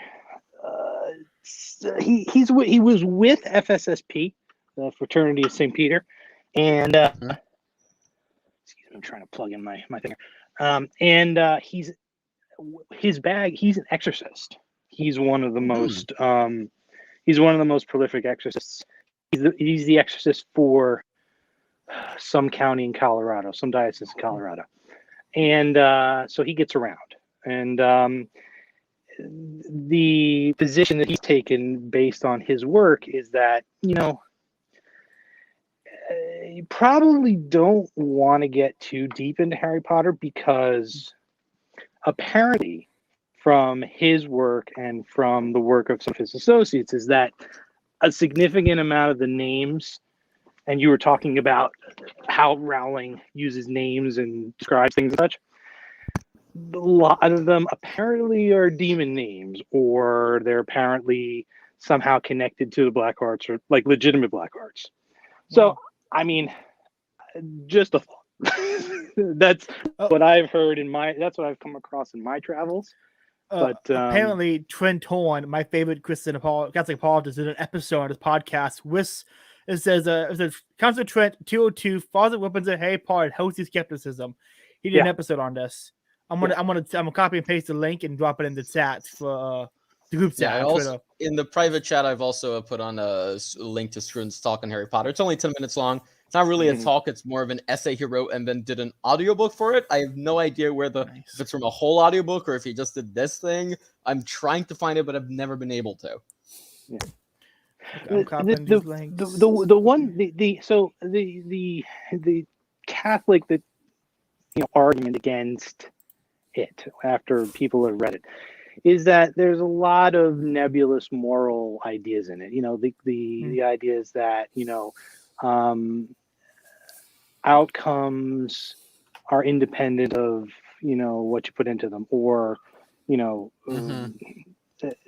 things like, deception, willing deception, and all those kinds of things. And I get all of that. And I'm still sort of on the fence about, the whole aspect of it from a Catholic theological perspective. I will say this as a counter argument, and I was talking to my wife about this. My wife is a Protestant, or she was raised Protestant. Her father was a Methodist minister, Lutheran minister. If you think about the story, the overarching story, what is the, from the beginning of the first book all the way to the end of the last book, is that Dumbledore knew that Voldemort was flawed and was going to be defeated. And there was no other way around the problem besides Voldemort getting defeated. It was just a matter of time and just a matter of the pieces falling into the right place. Now, what does that sound like? It sounds like the story of the Almighty's promise to the faithful that, I shall protect you to the end of the world. The gates of hell will not triumph against you as long as you keep my commandments and remain faithful to me. And and every evil in the world is a permission, as a means to bring people back to sanctifying grace and to test the faithful and to make people more saint-like. And so that's the one thing. And when I was thinking this through, I said, wait a minute. Evil will, he knows just enough to be dangerous, and then that's it. I haven't watched Harry Potter since last time I watched it. Yeah, I haven't watched it in a long time. Last time I watched it, I think I was in the part of my life where I hated Protestantism the most, but didn't have any alternative yet. So I was just an angry Protestant. There was no alternative, and so I think that's the last time I watched it. That's why I enjoyed it. And I think the way we sort of got on Harry Potter, Caleb was making this point that this is sort of the best we have now, and I think by the standards of literature and film in the last couple of decades, I think Harry Potter is fairly exemplary in terms of there are good messages in there, and there are good allusions to the divine, even if as flawed as they may be. At least it's pointing to something good. But also the other thing was Caleb was saying was, looking back to, the reason we have these stories and these archetypes is they're serving some purpose. If you go back to, the Greek myths or whatever, there's the Aesop's fables, or some of my favorite, the Struwelpeter-Geschichte, these German, the stories to make your bad children behave, is that this artwork has an end to it. And it's the betterment of man in some way, and depending on the culture, that betterment could be different. You want to be strong, you want to obey your parents. The highest, of course, being the sort of the Christian version of this is to be saints. The ultimate end of art should be to make the viewer saint-like, to get them closer to heaven. And that's what's been. But the problem with a lot of current art is it doesn't even have. What is the ideal that our culture tries to point towards? The goal of art is what values is it trying to promote in the individual? And like we were saying earlier, it's feel good, and it doesn't really aim for anything more ambitious than that. Even in the society we live in, there's no sense of making yourself a better person. There's just a sense of enjoying what you are more. So that's why something like Harry Potter can stand out, is because it does. There is some message there of trying to be good in some way that I think is lost from a lot of contemporary art. But I'm actually, if I can present a challenge to the feel-good thing, it's not even that anymore, because you guys brought up BoJack Horseman before Skanderbeg had arrived. And I haven't watched BoJack, but from what you guys have described, it seems to wallow in its own misery and to enjoy that. And to, it pokes fun at it, but it doesn't poke fun at it in let's say you can sort of poke, because you can sort of say, look, this too shall pass. Essentially, you can make jokes of which the aim of the joke is to say this too shall pass. This is nothing. Because there is something higher than this. There is an afterlife. There is a God. There is a Christ who has redeemed you. And you can make jokes that point in that direction. That doesn't seem to be the jokes of BoJack Horseman and all the other, let's say, adult cartoon shows nowadays. The final line of BoJack Horseman is the two characters who have been depressed the most are finally happy, and not even happy. They're just like coping, and on top of them smoking cigarettes. And one guy goes, "Oh, what can you do? Life's a bitch, and then you die." And then he goes, "Maybe life's a bitch, and you keep on living." That's the lesson. The lesson is life's a bitch. Deal with it. That is not. That's the entire more of the 6 seasons, and this is what you come to. It's oh, I hate it so. I hate it so much. I hate that I watched it 3 times. The second, I can barely understand the second. Like I said, I couldn't make it past the first season. But yeah, no, I think that's a really good point, Bulgakov, because I think even that's and I think this is sort of inevitable. Is that the highest thing you can sort of achieve is an emotional reaction. Eventually, that too becomes perverted, and it sort of becomes this masochism, you sort of fetishize even the emotional response. Is that if all we can strive for is this empty pleasure that we're getting out of other media, eventually you become cynical of that, and you just end up trying to deaden even those base emotions. You poke fun at the empty pleasure causing more empty pleasure. You don't poke fun at the empty pleasures or even the pains of everyday existence by pointing at something higher or something else. Robin Hood has actually a lot of good. It's actually a very humorous tales. There's a lot of dark humor in it. And I think I remember reading The Sheriff's Death as a kid. I don't remember how it went in the original film. It's actually quite dark. I remember finding it as an 8-year-old. But there's a lot of humor on it as well in when he was entertaining the king, and that there's a pointing to transcendent duty there, and the merry men are merry.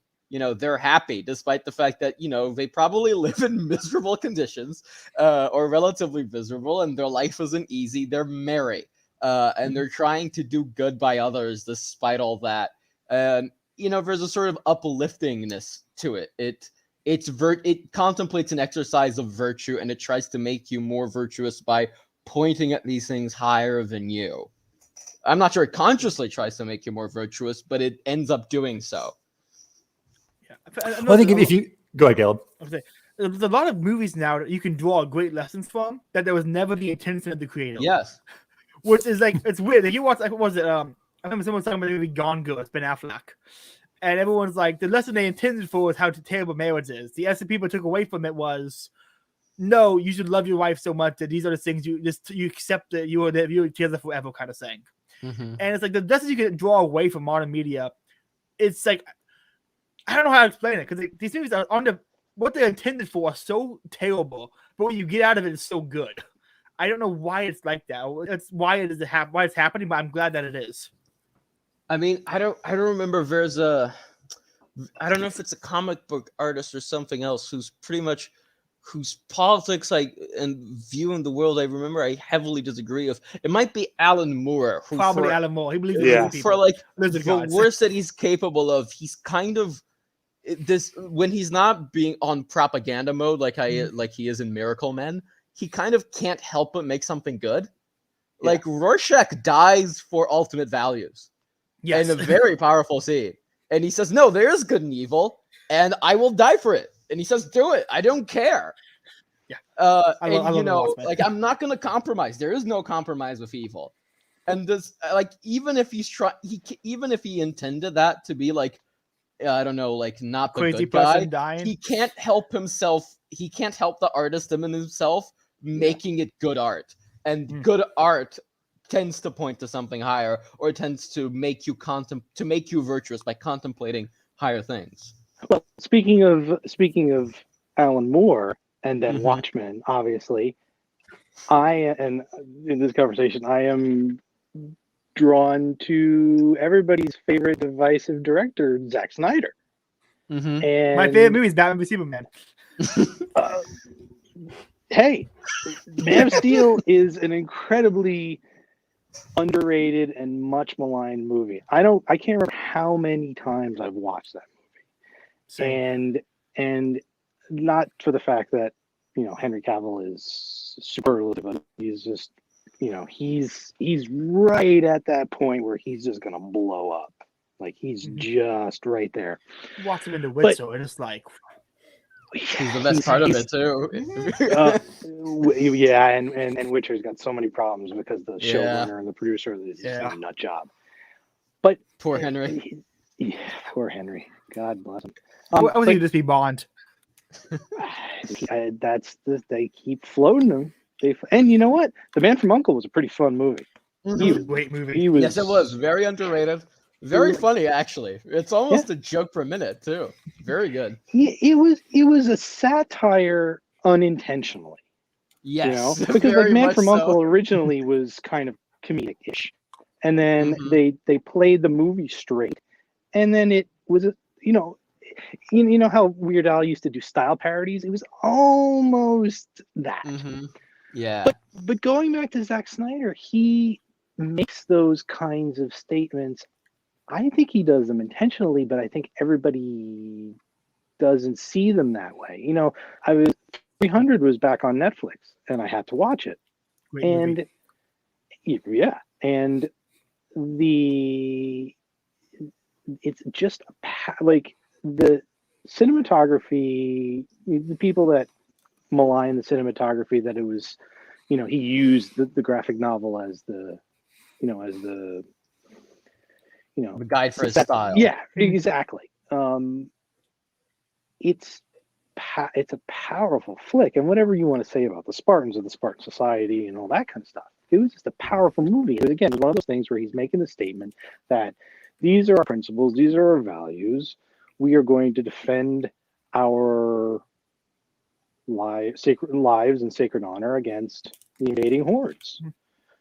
You go and then you go to, and it's in all of his movies. I mean, it's in Watchmen, but that's a function of Alan Moore's writing. It's even in something like Sucker Punch, which is universally hated by everybody, but it's about a bunch of abused girls who seek justice against their oppressors. I mean, it's, and then you get into the DC movies, and a guy I was in a group with, we were talking about them.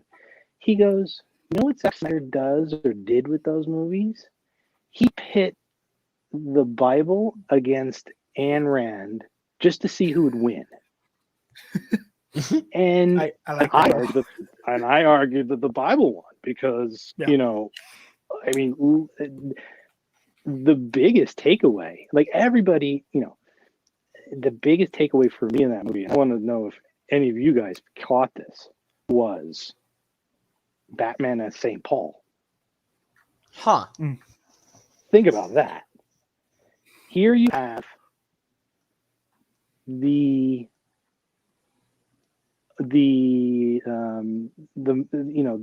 consummate, he's fighting against bad guys. He takes up a crusade against Superman. He sees him as a existential threat to humanity, which is, in a way, kind of was St. Paul's bag before he converted. And then through Superman's sacrifice, he's seen the error of his oppression, his sinful ways, and then he becomes the evangelist, and he redeems himself by the end of, he seeks to redeem himself in Justice League, and he, great movie depending too. on which version you watch, Is it on this podcast? The Snyder Cut is the only one that exists. Yeah. Okay. Good. Fair. Good. So, and then like, look, there's tons of scenes in Man of Steel that are, I mean, because listen, Superman is Moses. He is Jesus Christ. I mean, those are the archetypes. Those are the themes that they pulled, that Schuster and Siegel pulled. And the scene where he's in the scene before he takes up the cape against Zod, and he's in the church and he's talking to the priest. That's Gethsemane. You know, he's saying, I'm going to do this. I'm just, you know, Clark, son of Jonathan. I just want to go back to being a farmer, but I have to do this. I've been asked by my father to do this. I mean, kind of blasphemous, but another way, mirroring that idea. Going down into Hades to save humanity. Mm-hmm. What was that? What was that drag out knockout fight at the end of that movie? I mean, so there's not all of them, not every one of them are doing it just for, pleasure or temporary enjoyment. I was watching Braveheart today. Braveheart's back on Netflix too. Great movie. Mel Gibson, son of very traditionalist, although kind of wacky traditionalist Catholics. Saint Mel Gibson. Saint Mel Gibson. Saint Mel for us. There's so many. He snuck so many Catholic things into that movie. Man. I love him. But and again, another one. Just a man against, a man against it. There's so many. I want to bring up. I don't know if this is happening, but last I checked, they're making a new Fountainhead movie, and Zack Snyder was casted. Zack Snyder was casted as the director. Like he's the guy you got to go behind trying to make it. So I don't know if it's still happening, but we might be getting a Zack Snyder Fountainhead movie. Which would I'm gonna be completely honest, guys. How the hell do you make a Fountainhead one movie? They made it before. Yeah. Was it good? The original Fountainhead is a classic. It was who was the actor? It was a big name actor. It was in the really 40s. Hey, I watched it in the so I'm prejudiced against Fountainhead because I don't think any book that has an architect as the protagonist is, I'm an engineer by trade, so I'm against them. But we read it. I had a professor in college who made us read it in my management class, and no, we actually didn't read it. We watched the movie, and depending on who you ask, it's like the other libertarian, manifesto, or it's just abysmal. And I'm of the latter camp, but he's been trying to make that for years. Like that's been his white whale project, and to see it happen. Yeah, I actually think his style would very much fit it. I'm interested. I hope someone just demands, as producer, someone demands he uses an Art Deco style for everything possible, because I think that would very much fit his directorial and visual style as well as fit the Fountainhead time period as well. I mean, I don't even think you could make that kind of move. I don't even think you could do it in this age unless you completely, because architects are nobody now. Really, I mean, unless you're into architecture, they're nobody. So you're gonna have to change who he is and what he does.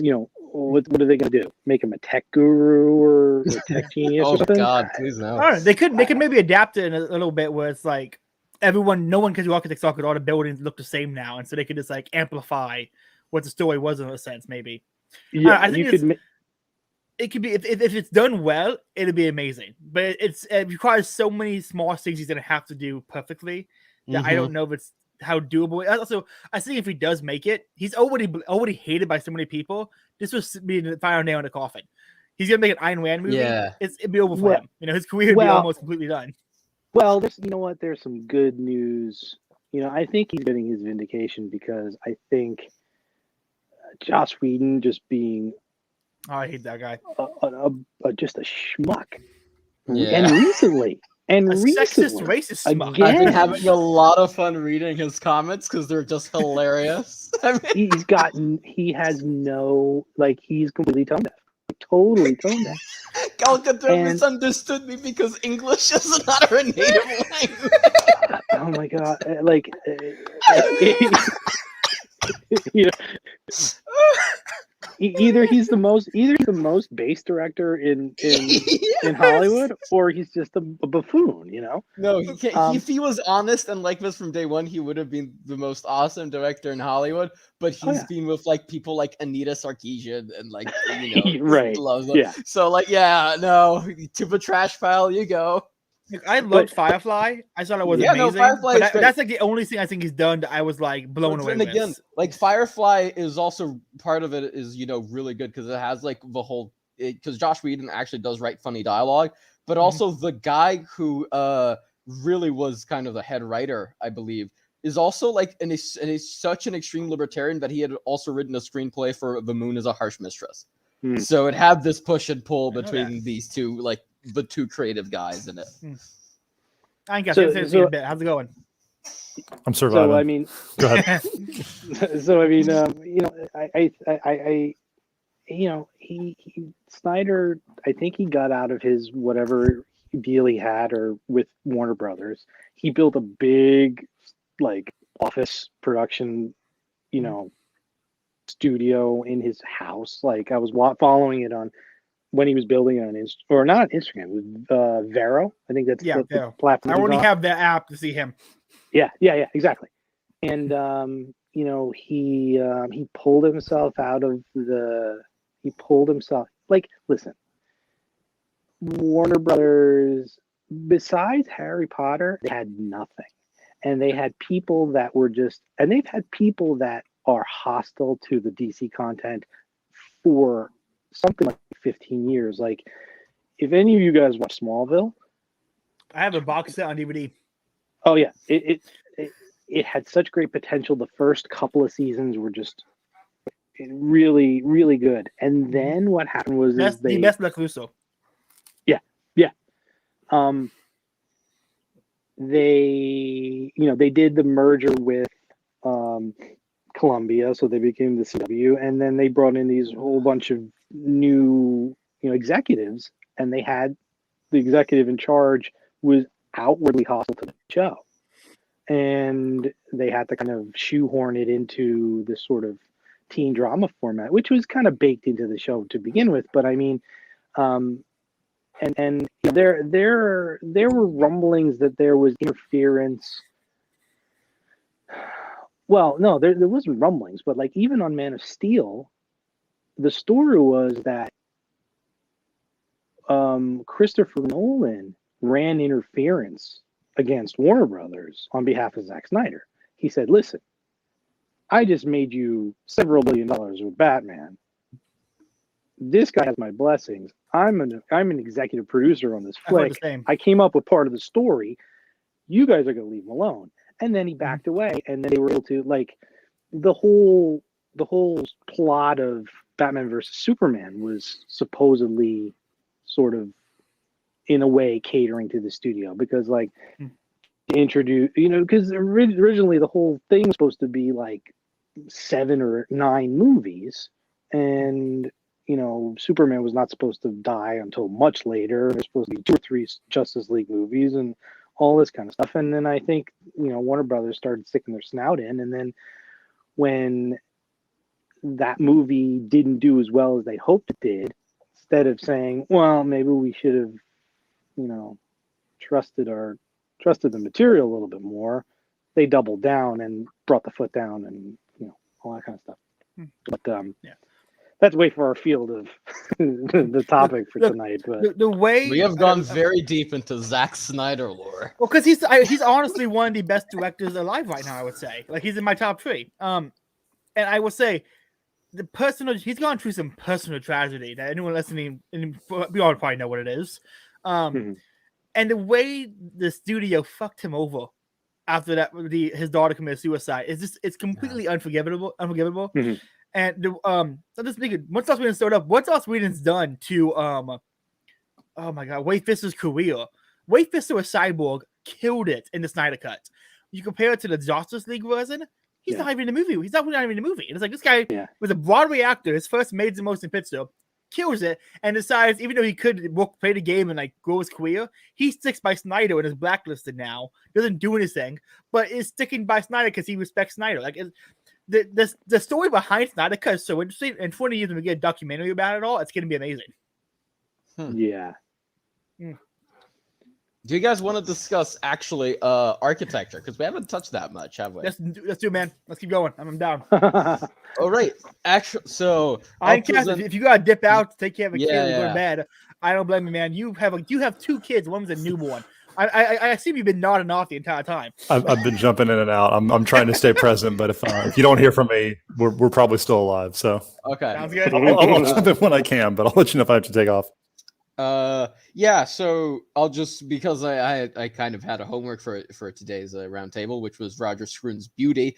His, or at least a summary of his thesis on everyday beauty is to make things look right. And if it's your own garden, then they have to look right to you. It's creating a home that you can sort of stake yourself in. And in a garden, it's supposed to mediate between you and nature. But in a city, it's also mediating you, your home, something that looks right, and others. So one of the main tasks for the urban architect is not to design something of, magnificent beauty, but to actually be just sort of an engineer and fix the problem of making it fit in. Because one of his things that he discusses in his lectures is that you don't actually need to worry about geniuses like Michelangelo. Like if we look at something like the Laurentian staircase in the Vatican, which I can link here, it actually subverts like pretty much all the rules of staircases. I just linked it in a private chat so you can take a look at the image. It pretty much subverts all the rules of conventional staircase building of the time, but it still manages to be beautiful. So we don't actually need to worry about the geniuses. It's the everyday architects who think they're geniuses, who are going to try to make something, outlandish to stand out, that we sort of need to teach them style, because style is essentially like grammar. You're trying to communicate with other people. It's a public activity, much like language is. It can't just be a one-person thing, and you're trying to make it fit in. At the same time, it's not purely functional. It's purposeful and non-purposive because you're trying to make it look right. And look right isn't just a functional thing like, oh, I want to make this door frame to attract more customers. You're actually abdicating your own judgment and foregoing, you're not grounding it in your own reasons. You're grounding it in a function. And even then, does it look right to them? And you're sort of abdicating your own responsibility for making it look right.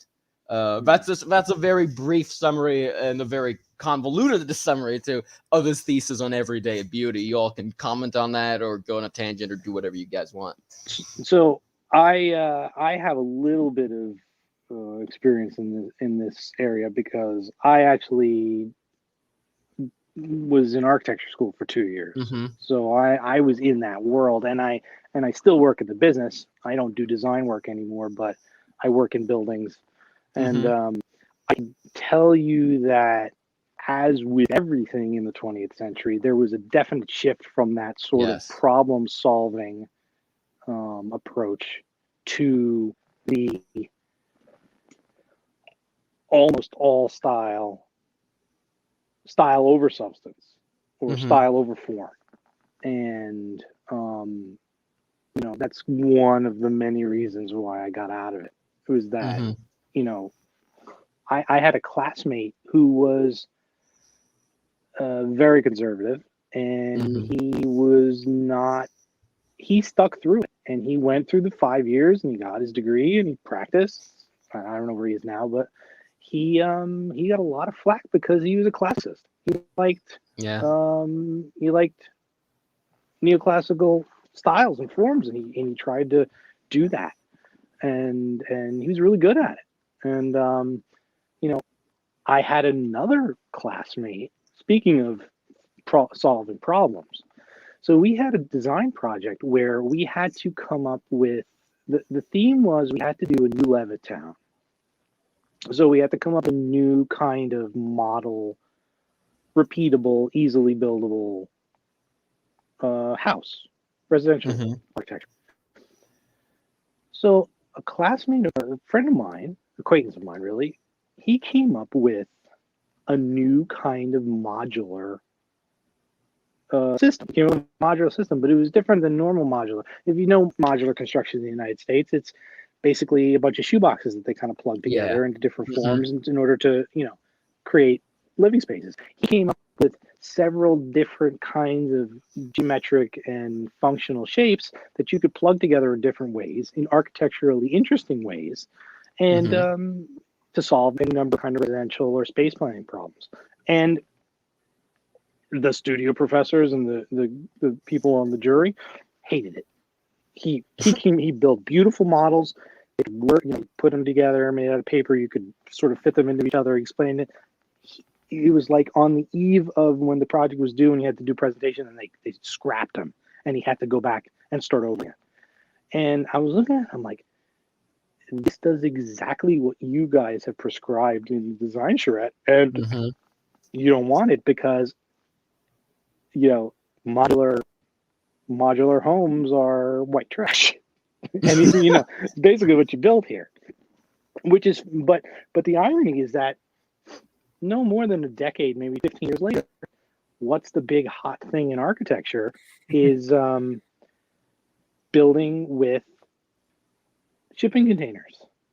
It's a huge new field in architectural design and architectural research. I mean, it's so new that like the building codes don't even know how to handle them.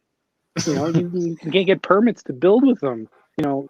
I could design something, I could sign as an engineer, and I could present it to a building department. And they could be like, I don't know what this is. What is this? But I mean, my experience with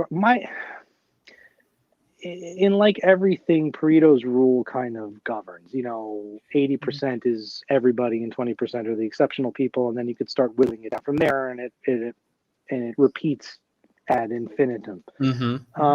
Most of the architects I've dealt with are problem solvers. I have a school, I have to meet so many X number of kids, I have to, it has to have this kinds of spaces, and my project manager says I kind of want to put this feature in. So how do I get all that stuff together? And I got to keep it under budget, and I got to make it buildable, and that kind of stuff. The very small percentage are these kind of guys, that were the main people that we studied in school, or that were coming giving lectures for colloquium. Those are the guys that just sort of crumple a piece of paper, throw it on a bigger piece of paper, and said, "Okay, this is what we're doing." But I found when I was in school, the practical aspect and really kind of integrating the things about like construction history and then design was just lacking. You kind of had to go and figure it out yourself. You would have a history lecture and you'd learn about the past styles. You could spit out why the Temple of Thebes is built like the Temple of Thebes, or why the Acropolis is set up the way it is, and why the Parthenon looks the way it does. And then you can go to construction class and you can learn all about how to do a wall section. And then you go into the design studio and they say, okay, here's some matchsticks. Give me a ticket booth. There was no sort of integration anywhere. It was very difficult. Yeah. But go ahead. I'm going to finish this thought. No, that was it. No, good. Okay. So real quick, speaking of architects, so I'm gonna say our screen real quick. I saw this yesterday and it made me so angry I had to save it for some people. Say our screen, Chrome tab, Twitter. Okay. Let me know if you is this full screen to y'all? Yes, it's a video. Okay.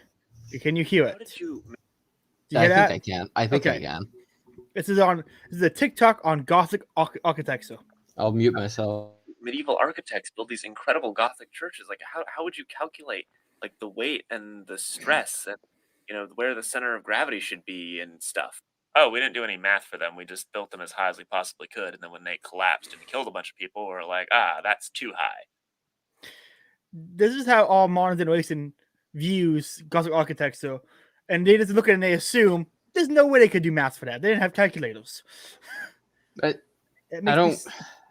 It made me so angry because it's like, I'm sure some Gothic churches collapsed, but I don't think their whole method was trial and error, because that's a lot of work.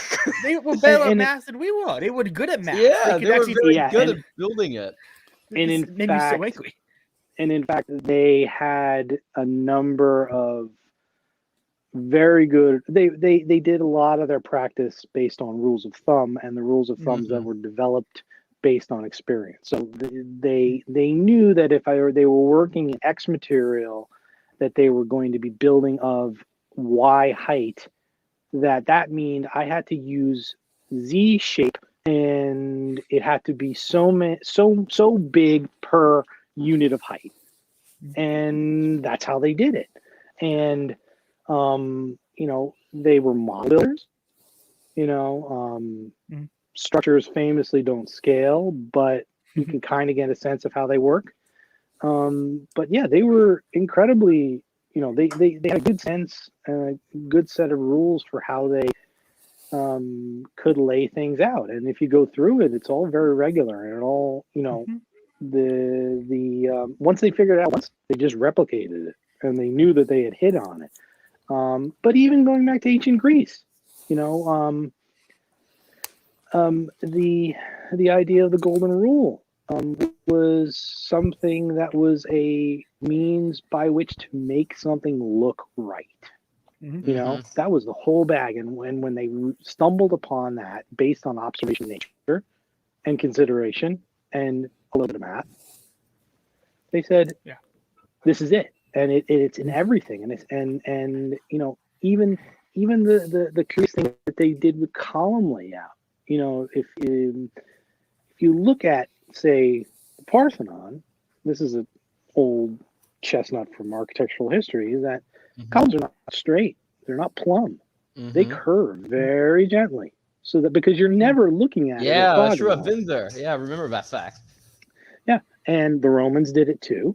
They did it a little less, and you can kind of see it, but everything was based on observation and making it look right, and then establishing systems by which they could replicate these things and make them very stable and make them last for a long time. And that might be a good lead into the Twitter thread that I put in the group chat from our friend Ozymandias, who is a smart dude, good follow.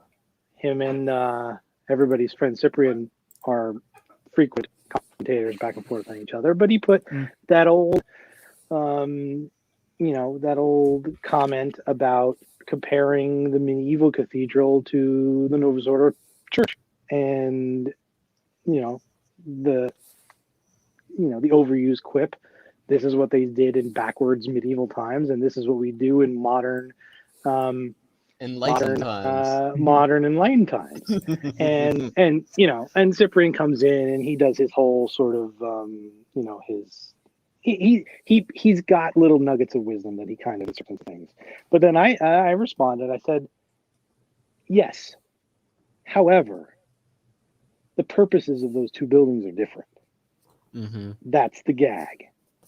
You can figure out what the purposes are, different purposes, then you can realize why they look the way they do. So there's the first during one. the Dark Ages, and then there's modern Enlightenment. Just compare those people listening. And the point is that the theology reflected in each of those two buildings is different. Is fundamentally different. Yeah. And that's it. Guys, it is getting to be late for me. I got school and I get to gym in the morning. I got 2 more questions, and then I'm gonna ask you to give you plugs.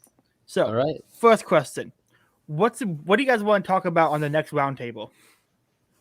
And throw out some ideas, because I need to know what to actually be studying, researching besides my already exhaustive list of books. So, what is something you guys would like to talk about on the podcast? So I'll throw out sort of the 2 ideas that I have in my head, and obviously I'm sort of preoccupied with fatherhood right now. Yeah. But I would love to sort of dive into either masculinity or family, or Kelvin, I think it was you had some comments previously on ideas about family, and I think there's a lot there as it relates to society at large. So I think something in that vein would be a lot of fun, and something that I'd be would have too much to say about at this point, because I've been thinking about it a lot. Yeah, that'd be the biggest one that I would love to get into while it's, once, assuming I can rest enough to form coherent thoughts about it. I would really enjoy being able to talk about that. I'm down for that topic. What else guys got? Anything else you want? I'm trying to compile a list of goals and topics for the Paleothomism entire thing. So, all right. Bulgakov, what do you got? Is there any books or literature you would love to see us discuss as a roundtable? I'm not sure. I'd have to think on it. Because yeah, I have to think on it, because there's probably a few novellas or like short 100-page books that are probably very interesting to examine from a Catholic's perspective, especially if they're sort of mid-century atheist books. I think Albert Camus, actually, his shorter works are actually very interesting. Camus, especially, an interesting figure because I think his PhD thesis was on the early church fathers and Neoplatonism. So he actually has a book. I think it's called called Neoplatonism, Humanism, and Early Christianity, I think, which is his PhD thesis. So he's this very interesting figure, but I think it might be interesting to one day critique one of his shorter books. It's for only like 100 pages, big font. So it's not like a chore to read, and he's a good writer. So it's like it's very smooth reading. He won the Nobel Prize for a reason. So that'd be interesting to critique from a Catholic Christian perspective. I don't know. Yeah, I don't know what else. Maybe Oh yeah, there's a few very short like plays which I mentioned earlier when Skanderbeg wasn't Skanderbeg. Sorry, I don't know how to pronounce your username. No, that you was the next question. How do we pronounce your name? Okay. Yeah, so, but like sorry, go ahead. No, Skanderbeg is how I'll hang out in the chat for it. My name is it's George. It's the Slavic. George, okay. It's the Slavic spelling of George. From the bio on the website. He's one of the national Slavic heroes, along with Hunyadi and Vlad Tepes, which one, the third or the fourth. He led a coalition of Albanians and Greeks and Slavs and Wallachians against the Ottomans, and he was pledged to the King of Naples or King of Venice, one of the two of them, and he was the commander of Pius II's Crusader forces. He's the hero for my ancestry, my ethnic ancestry, and he's a hero in a lot of ways, a sort of unsung hero. He's still seen as a hero all over the Balkans, and I torpedoed my last Twitter handle, so you can never get away from that damn place. So I figured I'd build a new one and use that guy. And first of all, the internet has never used your real name, so I'm sitting here. Except Caleb. Except Caleb. But you're trying to be an internet celebrity, so it's cool. Well, I'm pretty sure he's already achieved that at this point. He's the celebrity of the group. You get people. You just go, hey, you want to come on my podcast? Yeah, they say yeah. Yeah, sure. I think what it is I sell them on either doing a book, which is easy, or I say, hey, do you want to do an explain to me like I'm 5, where I get to ask really easy questions and you don't have to think too hard? And they say, yeah, an easy podcast, finally. And I just go from there. Look, to be fair, I don't know if you've managed to snag Garvin yet, but I've seen him on on a podcast with less subscribers than you discussing Young Pope. Yeah, I watched that the other day. Yeah, that was great. So he kind of just answers, yeah, if he's got the time. Well, I did email him yesterday. Yeah, after his personal tragedy, he kind of has to take care of 2 kids alone. Yeah. What's the story? So I have my own thoughts on Yarvin. But what happened? This is news to me because I don't follow. Oh, I'm not in the mold bug sphere. So his wife died of predictable, I think, genetic disease. They knew she had it. Her father died of it. She died when she was like late 40s, early 50s. They knew she had it 10 years ago. She got progressively worse. And, you know, by the end, it's probably one of the reasons why his pandemic response was so bad is that, like, pretty much anything could kill her at that point, like the slightest thing. And she was filled with, like, tubes. He actually has a pretty good poem about it. He had some great. He had two really good poems. Sad, but he's really sad, but really good. He actually is. I was very, very impressed. But you know, he has to take care of his 2 kids now. But if he has the time and he doesn't really care about your audience size, he'll just say, "Yeah, that sounds like a good time. I'll go on." He's gone on CMD podcast where he like to talk about when in his writing he'll list. You said multiple times. My ideas aren't worth reading if you have read these 6 people, and he'll list them. And it's Burnham, Hopper, Carlisle, Eric von Kadut-Ledin, and a few other people. And I've seen him do podcasts with everyone on that list but Ledin. And I love Eric von Ledin. I've read every single thing I get my hands on. I try to read of his. And so I emailed him. I'm like, hey, do you want to come on a podcast talk about Ledin? I've never seen you talk about him before. And so I'm hoping because I'm giving him an opportunity to kind of talk about someone he's referenced but hasn't talked about yet. He'll be like, oh, an opportunity to expound on this one guy. So I'm hoping to nab him. Moldbug was actually who introduced me to Ledin. I remember Ledin it was like a very weird not gray mirror. It was what's the name? Unqualified reservations post where it was I think someone criticized Ledin and he said you aren't fit to you are it was like you aren't fit to be his jockstrap or something. It was like something like that. Cool, but like Mises always every once in a while, or Lou Rockwell, the Godfather, would put something up on LRC, or a daily would be like a Friday daily on Mises.org would be a cool. It didn't, something that he wrote. Yeah, this was around the time I started reading Mises and got in, and this was before I even got into LRC too. So then I got this because this was also Moldbug's very much like. I think he still does this where I think he's a daily Mises.org reader. He said this before. He said his computer has a permanent open socket to Mises.org. Yeah, that's true, which is hilarious. But Coolandin is so serious. Like he's such a nuclear bomb that if someone were to blaspheme his name, he'd come back from the dead, reach up from the grave and strangle him. Like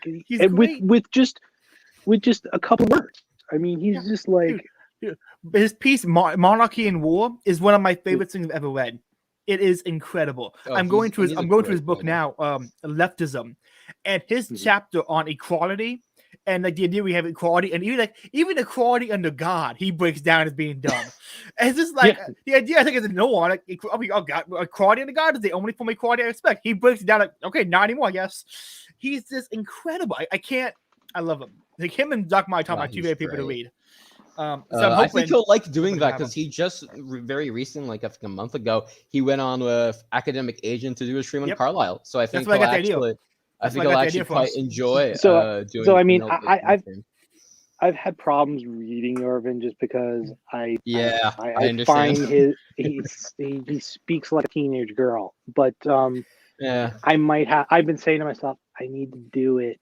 Just like I need to read more of Hoppe, I need to get through Burnham, and I need so much stuff. I need to sit down and force myself on it. Yeah, Hoppe is much more easy because he sort of has a very brutalist, and that's how I describe it. So this very brutal Teutonic way of like writing, where he kind of just goes straight to the point. There is no circling around, gently arriving at the point. There is premise.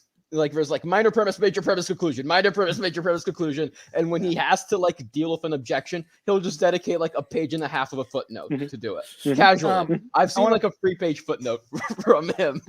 Real quick. So if you want to get into reading Yarvin, have you heads up? It looks like in March I will be doing my first Curtis Yarvin months where I have it on Popular Liberty, Matt Erickson of Kingfield, and Solomon. That's great. I love Charlemagne. I'm having those 3 on at different time for different Yarvin books. So I'm gonna do a whole month of Yarvin. I already covered Pat's work with Jay. I'm gonna try to do one more maybe with Pete Canonas. And then lastly, we got a bunch of comments here from Rogue Coyote 27, and I figured we have to check people commenting. Let's kind of go through this real quick.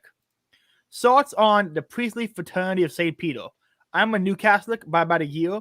So anybody know what that is? The I do FSSP, not. yeah, the FSSP is one of so-called indult societies, along with the Institute of Christ the King, and so the story goes. So it all goes back to Archbishop Lefebvre and the Society of Pius X. That was the other one he listed. Yeah, FSSP grew out of what was called the indult that was offered by Carol Wojtyla or John Paul II in 83, and I think FSSP started in 88 or something like that.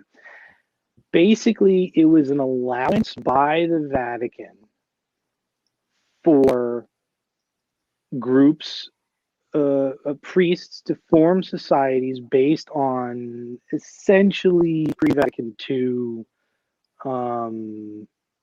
based on the pre-Vatican II rights. So they would be permitted to offer the Mass of John the 23rd, 1962 Missal, perform all the sacraments in the night with the 1962 Missal,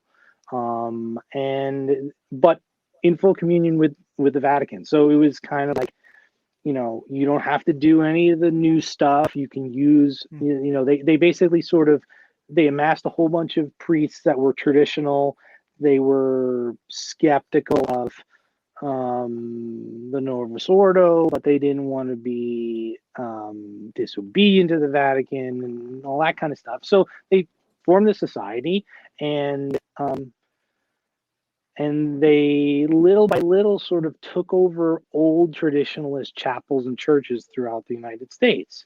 There's two in here where I live that were traditionalist chapels, were not converted after 1968. They remained had the altar and the interiors in the old style. And when the original priests kind of retired or died, they kind of moved in. And some people say really underhandedly, they sort of curried favor with some of the people in the parish and displaced the old guard and kind of took over and moved in. They are, you know, a lot of people held them in very high regard if you were sort of what was called a conservative Novus Ordo Catholic, meaning you didn't go to the new Mass, you liked the traditional Mass, but you didn't want to be like, you know, this whole thing is kind of weird. But basically they are, you know, if you were really traditionalist, like if you were sort of the Society of St. Pius X type, or even further afield of that, if you're an independent or if you're a Catholicist or one of those kinds of Catholics, they were always sort of like, not the enemy, but like playing footsie with the enemy, because they were still obedient to the Vatican. There's a question of whether their ordinations were valid because they were done by new, you know, bishops that were consecrated using the new rite, which is inherently problematic, to say the least. We can get into that. That's a really long discussion. But Next time. next time, yeah. And we could do a whole, you know, Vatican II for Dummies episode. I'm cool with talking about that. Yeah, I desperately need it. I think I'm picking up because I was raised in Vatican II, essentially. I'm picking up Bishop Barron's so was I. Mortified Ministry. You know, I went to Catholic school for 12 years. My family was big in our parish. We gave money when they built our new church, and then I fell off after high school. And then for 25 years, I was, you know, apostate. And it in 2020 kicked everybody in the head. And you know, it was Tom Wood's silly little white paper on the Latin Mass that stuck the seed right back in my head. And I, you know, decided to return, and, you know, being an obstinate sort of contrarian, I knew I wasn't going to go back, and I kind of fell into some, you know, I'm not a good traditionalist, but, you know, I'm aligned with prior to 1962. But anyway, they're now being threatened by the Vatican, by Traditionis Custodes, the motu proprio that came out in the summertime, because the whole purpose of the indult and the whole purpose of Summorum Pontificum, which was Ratzinger's clarification that, creating the extraordinary and ordinary forms of the Mass, though, because basically what happened is that the Bergoglio pontificate and all the people behind him are really trying to sort of, okay, we don't want anything. We're going full tilt on the revolution, so we need to sweep away all of these, ties to the past, and we want everybody to be in line with Vatican II. We're not going to abide by it anymore. And these are organizations that were committed to, I hate to even say that they were cosplaying or LARPing, pre-Vatican II Catholicism, but it's kind of what they were doing. But they offered reverent masses, and they did the old sacraments, and they listened to confession, they absolved you using the old rite, and but there's a fear that they're just going to be dissolved. They're not going to allow them to say masses. I mean, they're already they're already coming down on them in a number of cities. I mean, I know Supich is 4 of the 7 parishes that were offering Latin masses in Chicago are now no longer allowed to.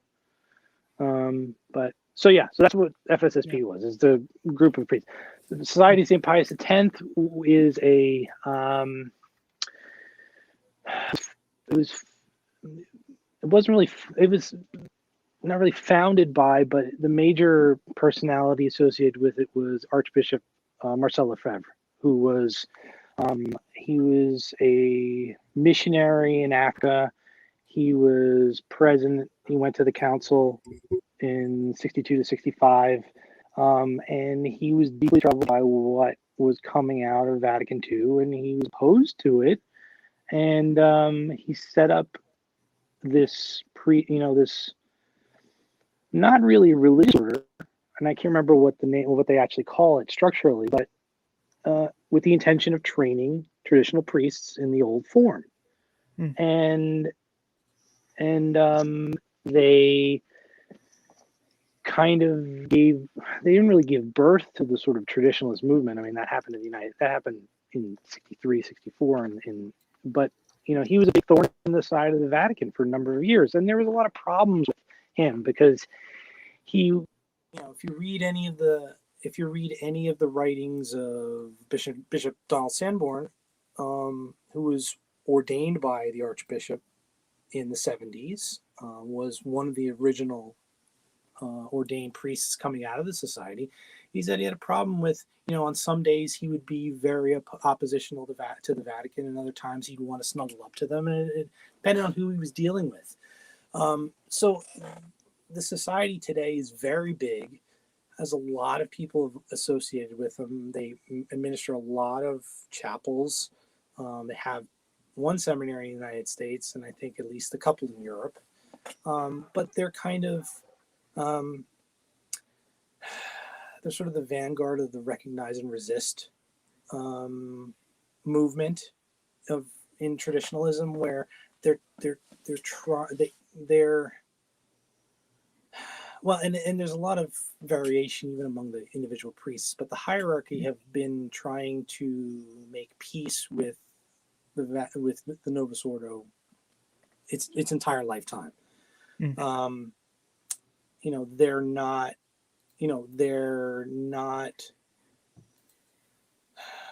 beholden to any bishop, although they have their own bishops, but the bishops are outside of the diocesan structure.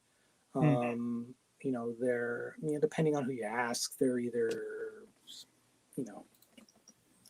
they have certain faculties that were granted by Bergoglio to hear confessions and to offer marriages, but they're not fully in communion with the Vatican, and they're, I occasionally attend an SSPX chapel nearby.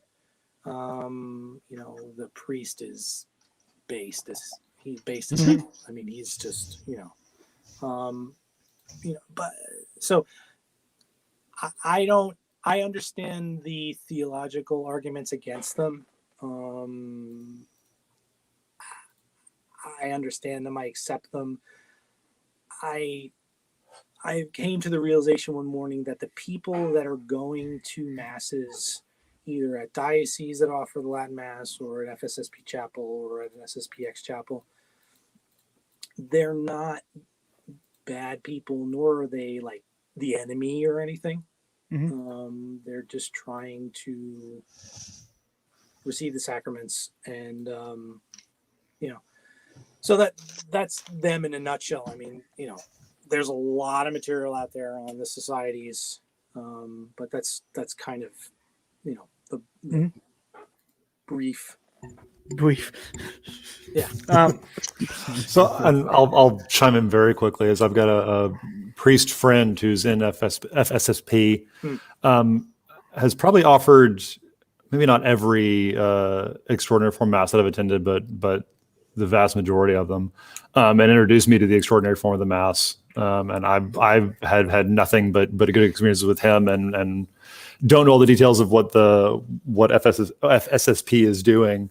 But my personal experience with a priest from that order or whatever fraternity, I guess, has been nothing but positive, and I've been really thankful for that relationship. So in a much more sort of personal way, my experience with him has been fantastic. Yeah. Okay, last one. We're gonna skip. No, there's two more. Does anyone here besides me watch the show Pints with Aquinas?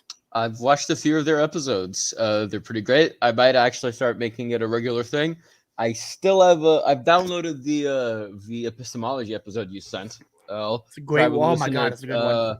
I'll probably go for one of my morning jogs tomorrow or today, actually, where I because it's past midnight, in like 8 hours or something, and I'll try to listen to it. That's a great one. Anybody else? Nope. Okay. And then last one here we got. Does anyone besides me watch the new Tom Woods episode with Lou Rockwell? Where I've said it before. No one goes after the Pope like Tom Woods. His episodes on the Pope are the best. I haven't finished that. Did they get to the Pope near the end? Because I think it's about 2/3 of the way through, 3/4 of the way through. But Rockwell just, I think he explicitly calls the Pope a heretic, and therefore says he can't actually be the Pope. He's like, those are that's almost verbatim his words. Like it's God, he slaps it. Rockwell. People were texting me, asking me like, "Hey, do you know if Lou Rockwell was a 7-day, not 7-day Adventist? Adventist. Adventist." I'm like, I don't think so. But when you talk about the Pope, I don't believe he is. He's close, but he's on that border. Listen. Can't blame him. If anything, Bergoglio has done to finish that episode is the scales are falling from a lot of people's eyes. I think. But no, I heard about it. I haven't listened to Tom in a long time. I was in the supporting listeners group for a long time, and I stopped going because the energy in there was just like 2020 messed everybody up, and I hated what it was doing to me. So I just sort of backed away from it. And once I sort of stumbling down the quote unquote post-libertarian, dirt road, Tom, I didn't need to hear any more about how the market was going to give me, chickens flying into my mouth, but when Lou speaks, I listen. Yeah, exactly. Pretty much. Yeah. I now listen to Tom when he has either an interesting topic or an interesting guest. Yeah. Or, if I need to refresh myself on some weird Austrian thing. Tom's good in that. I find Bob Murphy, if you want to he's the guy. If you want to really get into weird topics in economics, what's the re-switching debate? What's the weird view of capital? Hayekian triangles is what the block. What's Hayekian triangles? Or he has a guy who's both a very accomplished Austrian school economist who also talks about the politics of Star Wars, who wrote a book on it. I'm trying to get that guy. Machai, I think is his name. I'm trying to get that guy on the podcast. Yeah, he's great. Mateusz Machai, who not only wrote a really good book on capital theory, but I've read halfway. I need to finish it. But he apparently wrote a really good book on Star Wars political theory. Just for some reason. I have a few disagreements with his takes on it, but I have a podcast series on the politics of Star Wars. So wait a minute. I missed the Star Wars bit. So like, okay, if I'm gonna be involved, like, what's the official group statement on Star Wars? Like, where are we all at with it? Original trilogy is amazing. Yeah. Episode 6 is probably one of the best ones. And I think we called the new trilogy, or I referred to the new trilogy as pornography. So I think that's okay. All right. So if I'm the Sedvacantis in the room, I'm also the Star Wars extremist. I am of the opinion that even the prequels are not canon. Oh yeah, I like the prequels, but I will sacrifice my liking of the prequels just to compromise and say, okay, we can decanonize the prequels. I like what came of them. I like the extra media. Exactly, I was going to say, like, I don't like episodes 1 and 2, but episodes 3 and the Clone Wars are so good. I have to tolerate the first 2. I feel like. And then somebody was saying, who is this? It was somebody I follow on Twitter. He was complaining about how bad the Book of Boba Fett was. And, And I had put up something. I had said I watched the money episodes of The Mandalorian, and I realized that it was basically the indult mass, or like, the indult mass of Star Wars, meaning it was all externals and, just done for, here's a Jedi, here's a Mandalorian, outfit, here's like Empire stuff. It was great looking. That was about it. Yeah, that's exactly what it was. About it. But I mean, it was all about the looks, no substance. Yeah, this is why I want to get the Lego sets, because they actually I can just look at it and go, "Well, this is better." I'm gonna expose myself as a real dork. I bought a lightsaber, like a really good one. I don't know when it's gonna get here, but I got I have a Master Replicas one in the box somewhere, but I got a really, really good one. They re-released something. I think Caleb went to try and outdoor He's going to get his. Yeah, he tried to outdoor. I went to so I have the Build You Own from Disney. Mm-hmm. Yeah, I build my own but I went there when I was like 12, so I have that around. I got high-end Kylo Ren, and then I have a replica one that you can put a new piece on of Luke's. Nice. This is my favorite one. Yeah, I got they re-released it's Vader's Vault. They make really, really, really, really good ones, and they re-released the original Graflex Episode 4, Episode 5 one, and I wanted one for a really, really long time, so I ordered it. But so it'll be here in like maybe 6 or 7 months. But eventually. All right, so that I just wanted to I just wanted to make sure everybody knows where we are in terms of Star Wars. Okay, continue. Yes, we're all good. Lou Rocco. Yeah. Oh yeah. I have no, to go listen to it then. Yes. No. Like Tom Wood's episodes on the Pope. No one who's I've seen Michael knows of the Daily Wire. And anytime a Pope scandal comes up, they're bringing it up to him like, the Pope, he's just misinterpreted. He's speaking Italian. He's misinterpreted. And that's his out for everything. And Tom Woods, he opens up with like, no, here's why I'm allowed to criticize the Pope, and here's why he's wrong. And it just goes through point for point why the Pope is wrong. Yeah. Then again, if I'm only getting my news of the Pope from the media, who lies to me about everything else, I wouldn't be that shocked if like half of his comments were relatively innocuous. But, they put it in a frame that, benefits them and would make anyone who's like even a slightly traditional Catholic upset. I wouldn't be that shocked if someone revealed that. Well, guys, this has been a lot of fun. I really enjoy these conversations because I don't all my friends IRL besides one are commies. I have one friend who's Catholic.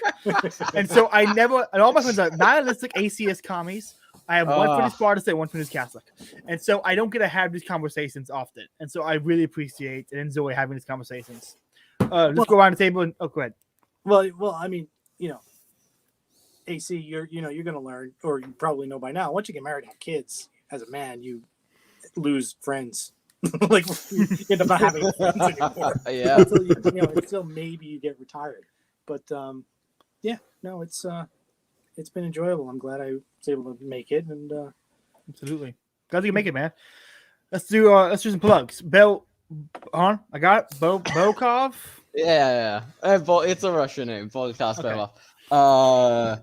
Yeah, I don't really have anything to plug at the moment. I'm gonna try and write an article summarizing a few key points of Roger Scruton's short introduction to beauty for Caleb's Paleothomism site. I'll try to get it by the end of a month. When and you're done, we're gonna do a live reading on the podcast. Yeah, and by the time we get round to the book club and sexual desire, I'm probably gonna try to at least have one article on one of his major concepts, because that's basically a treatise. That book, it's not such relatively short treatise if you compare it to like Human Action or something, but it's still a treatise.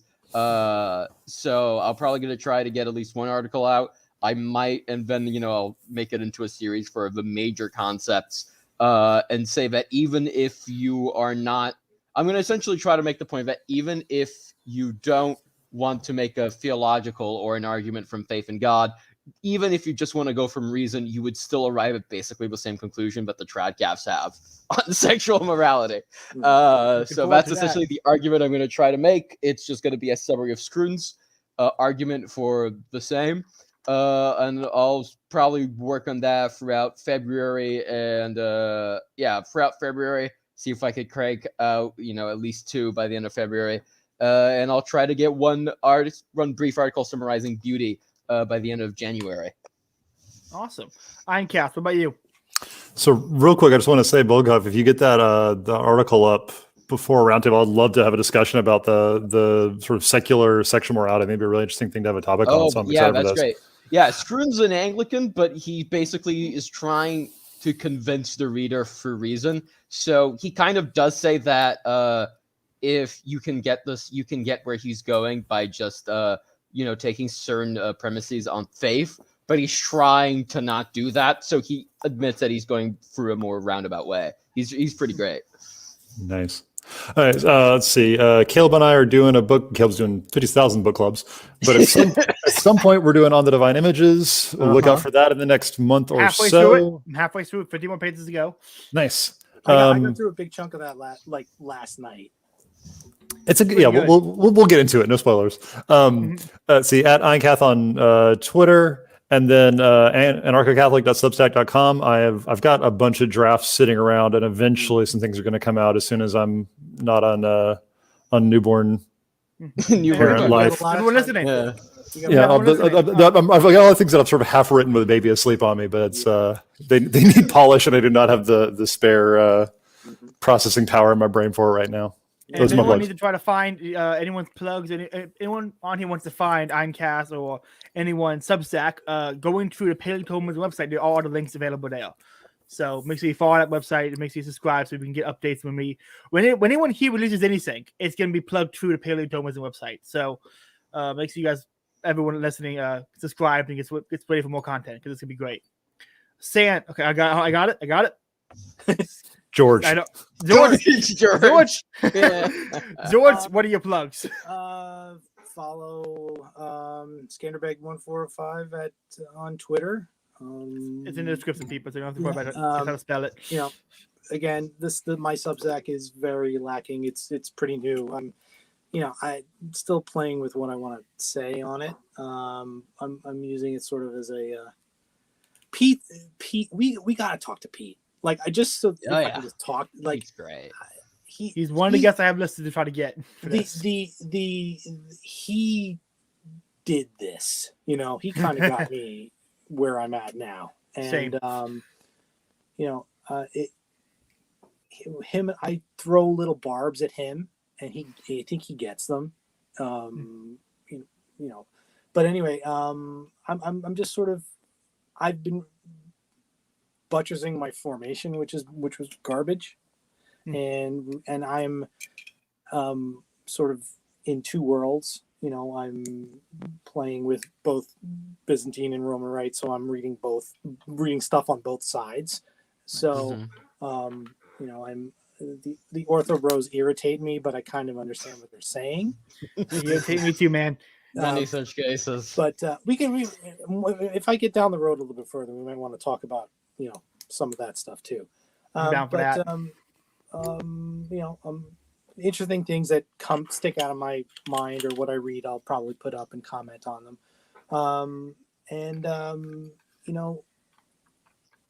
That's it really. It's been fun. Awesome. There's a really good page that I stumbled on, and Caleb, I think I sent you the link to it. The WM Review. This guy, I think he's that was really good.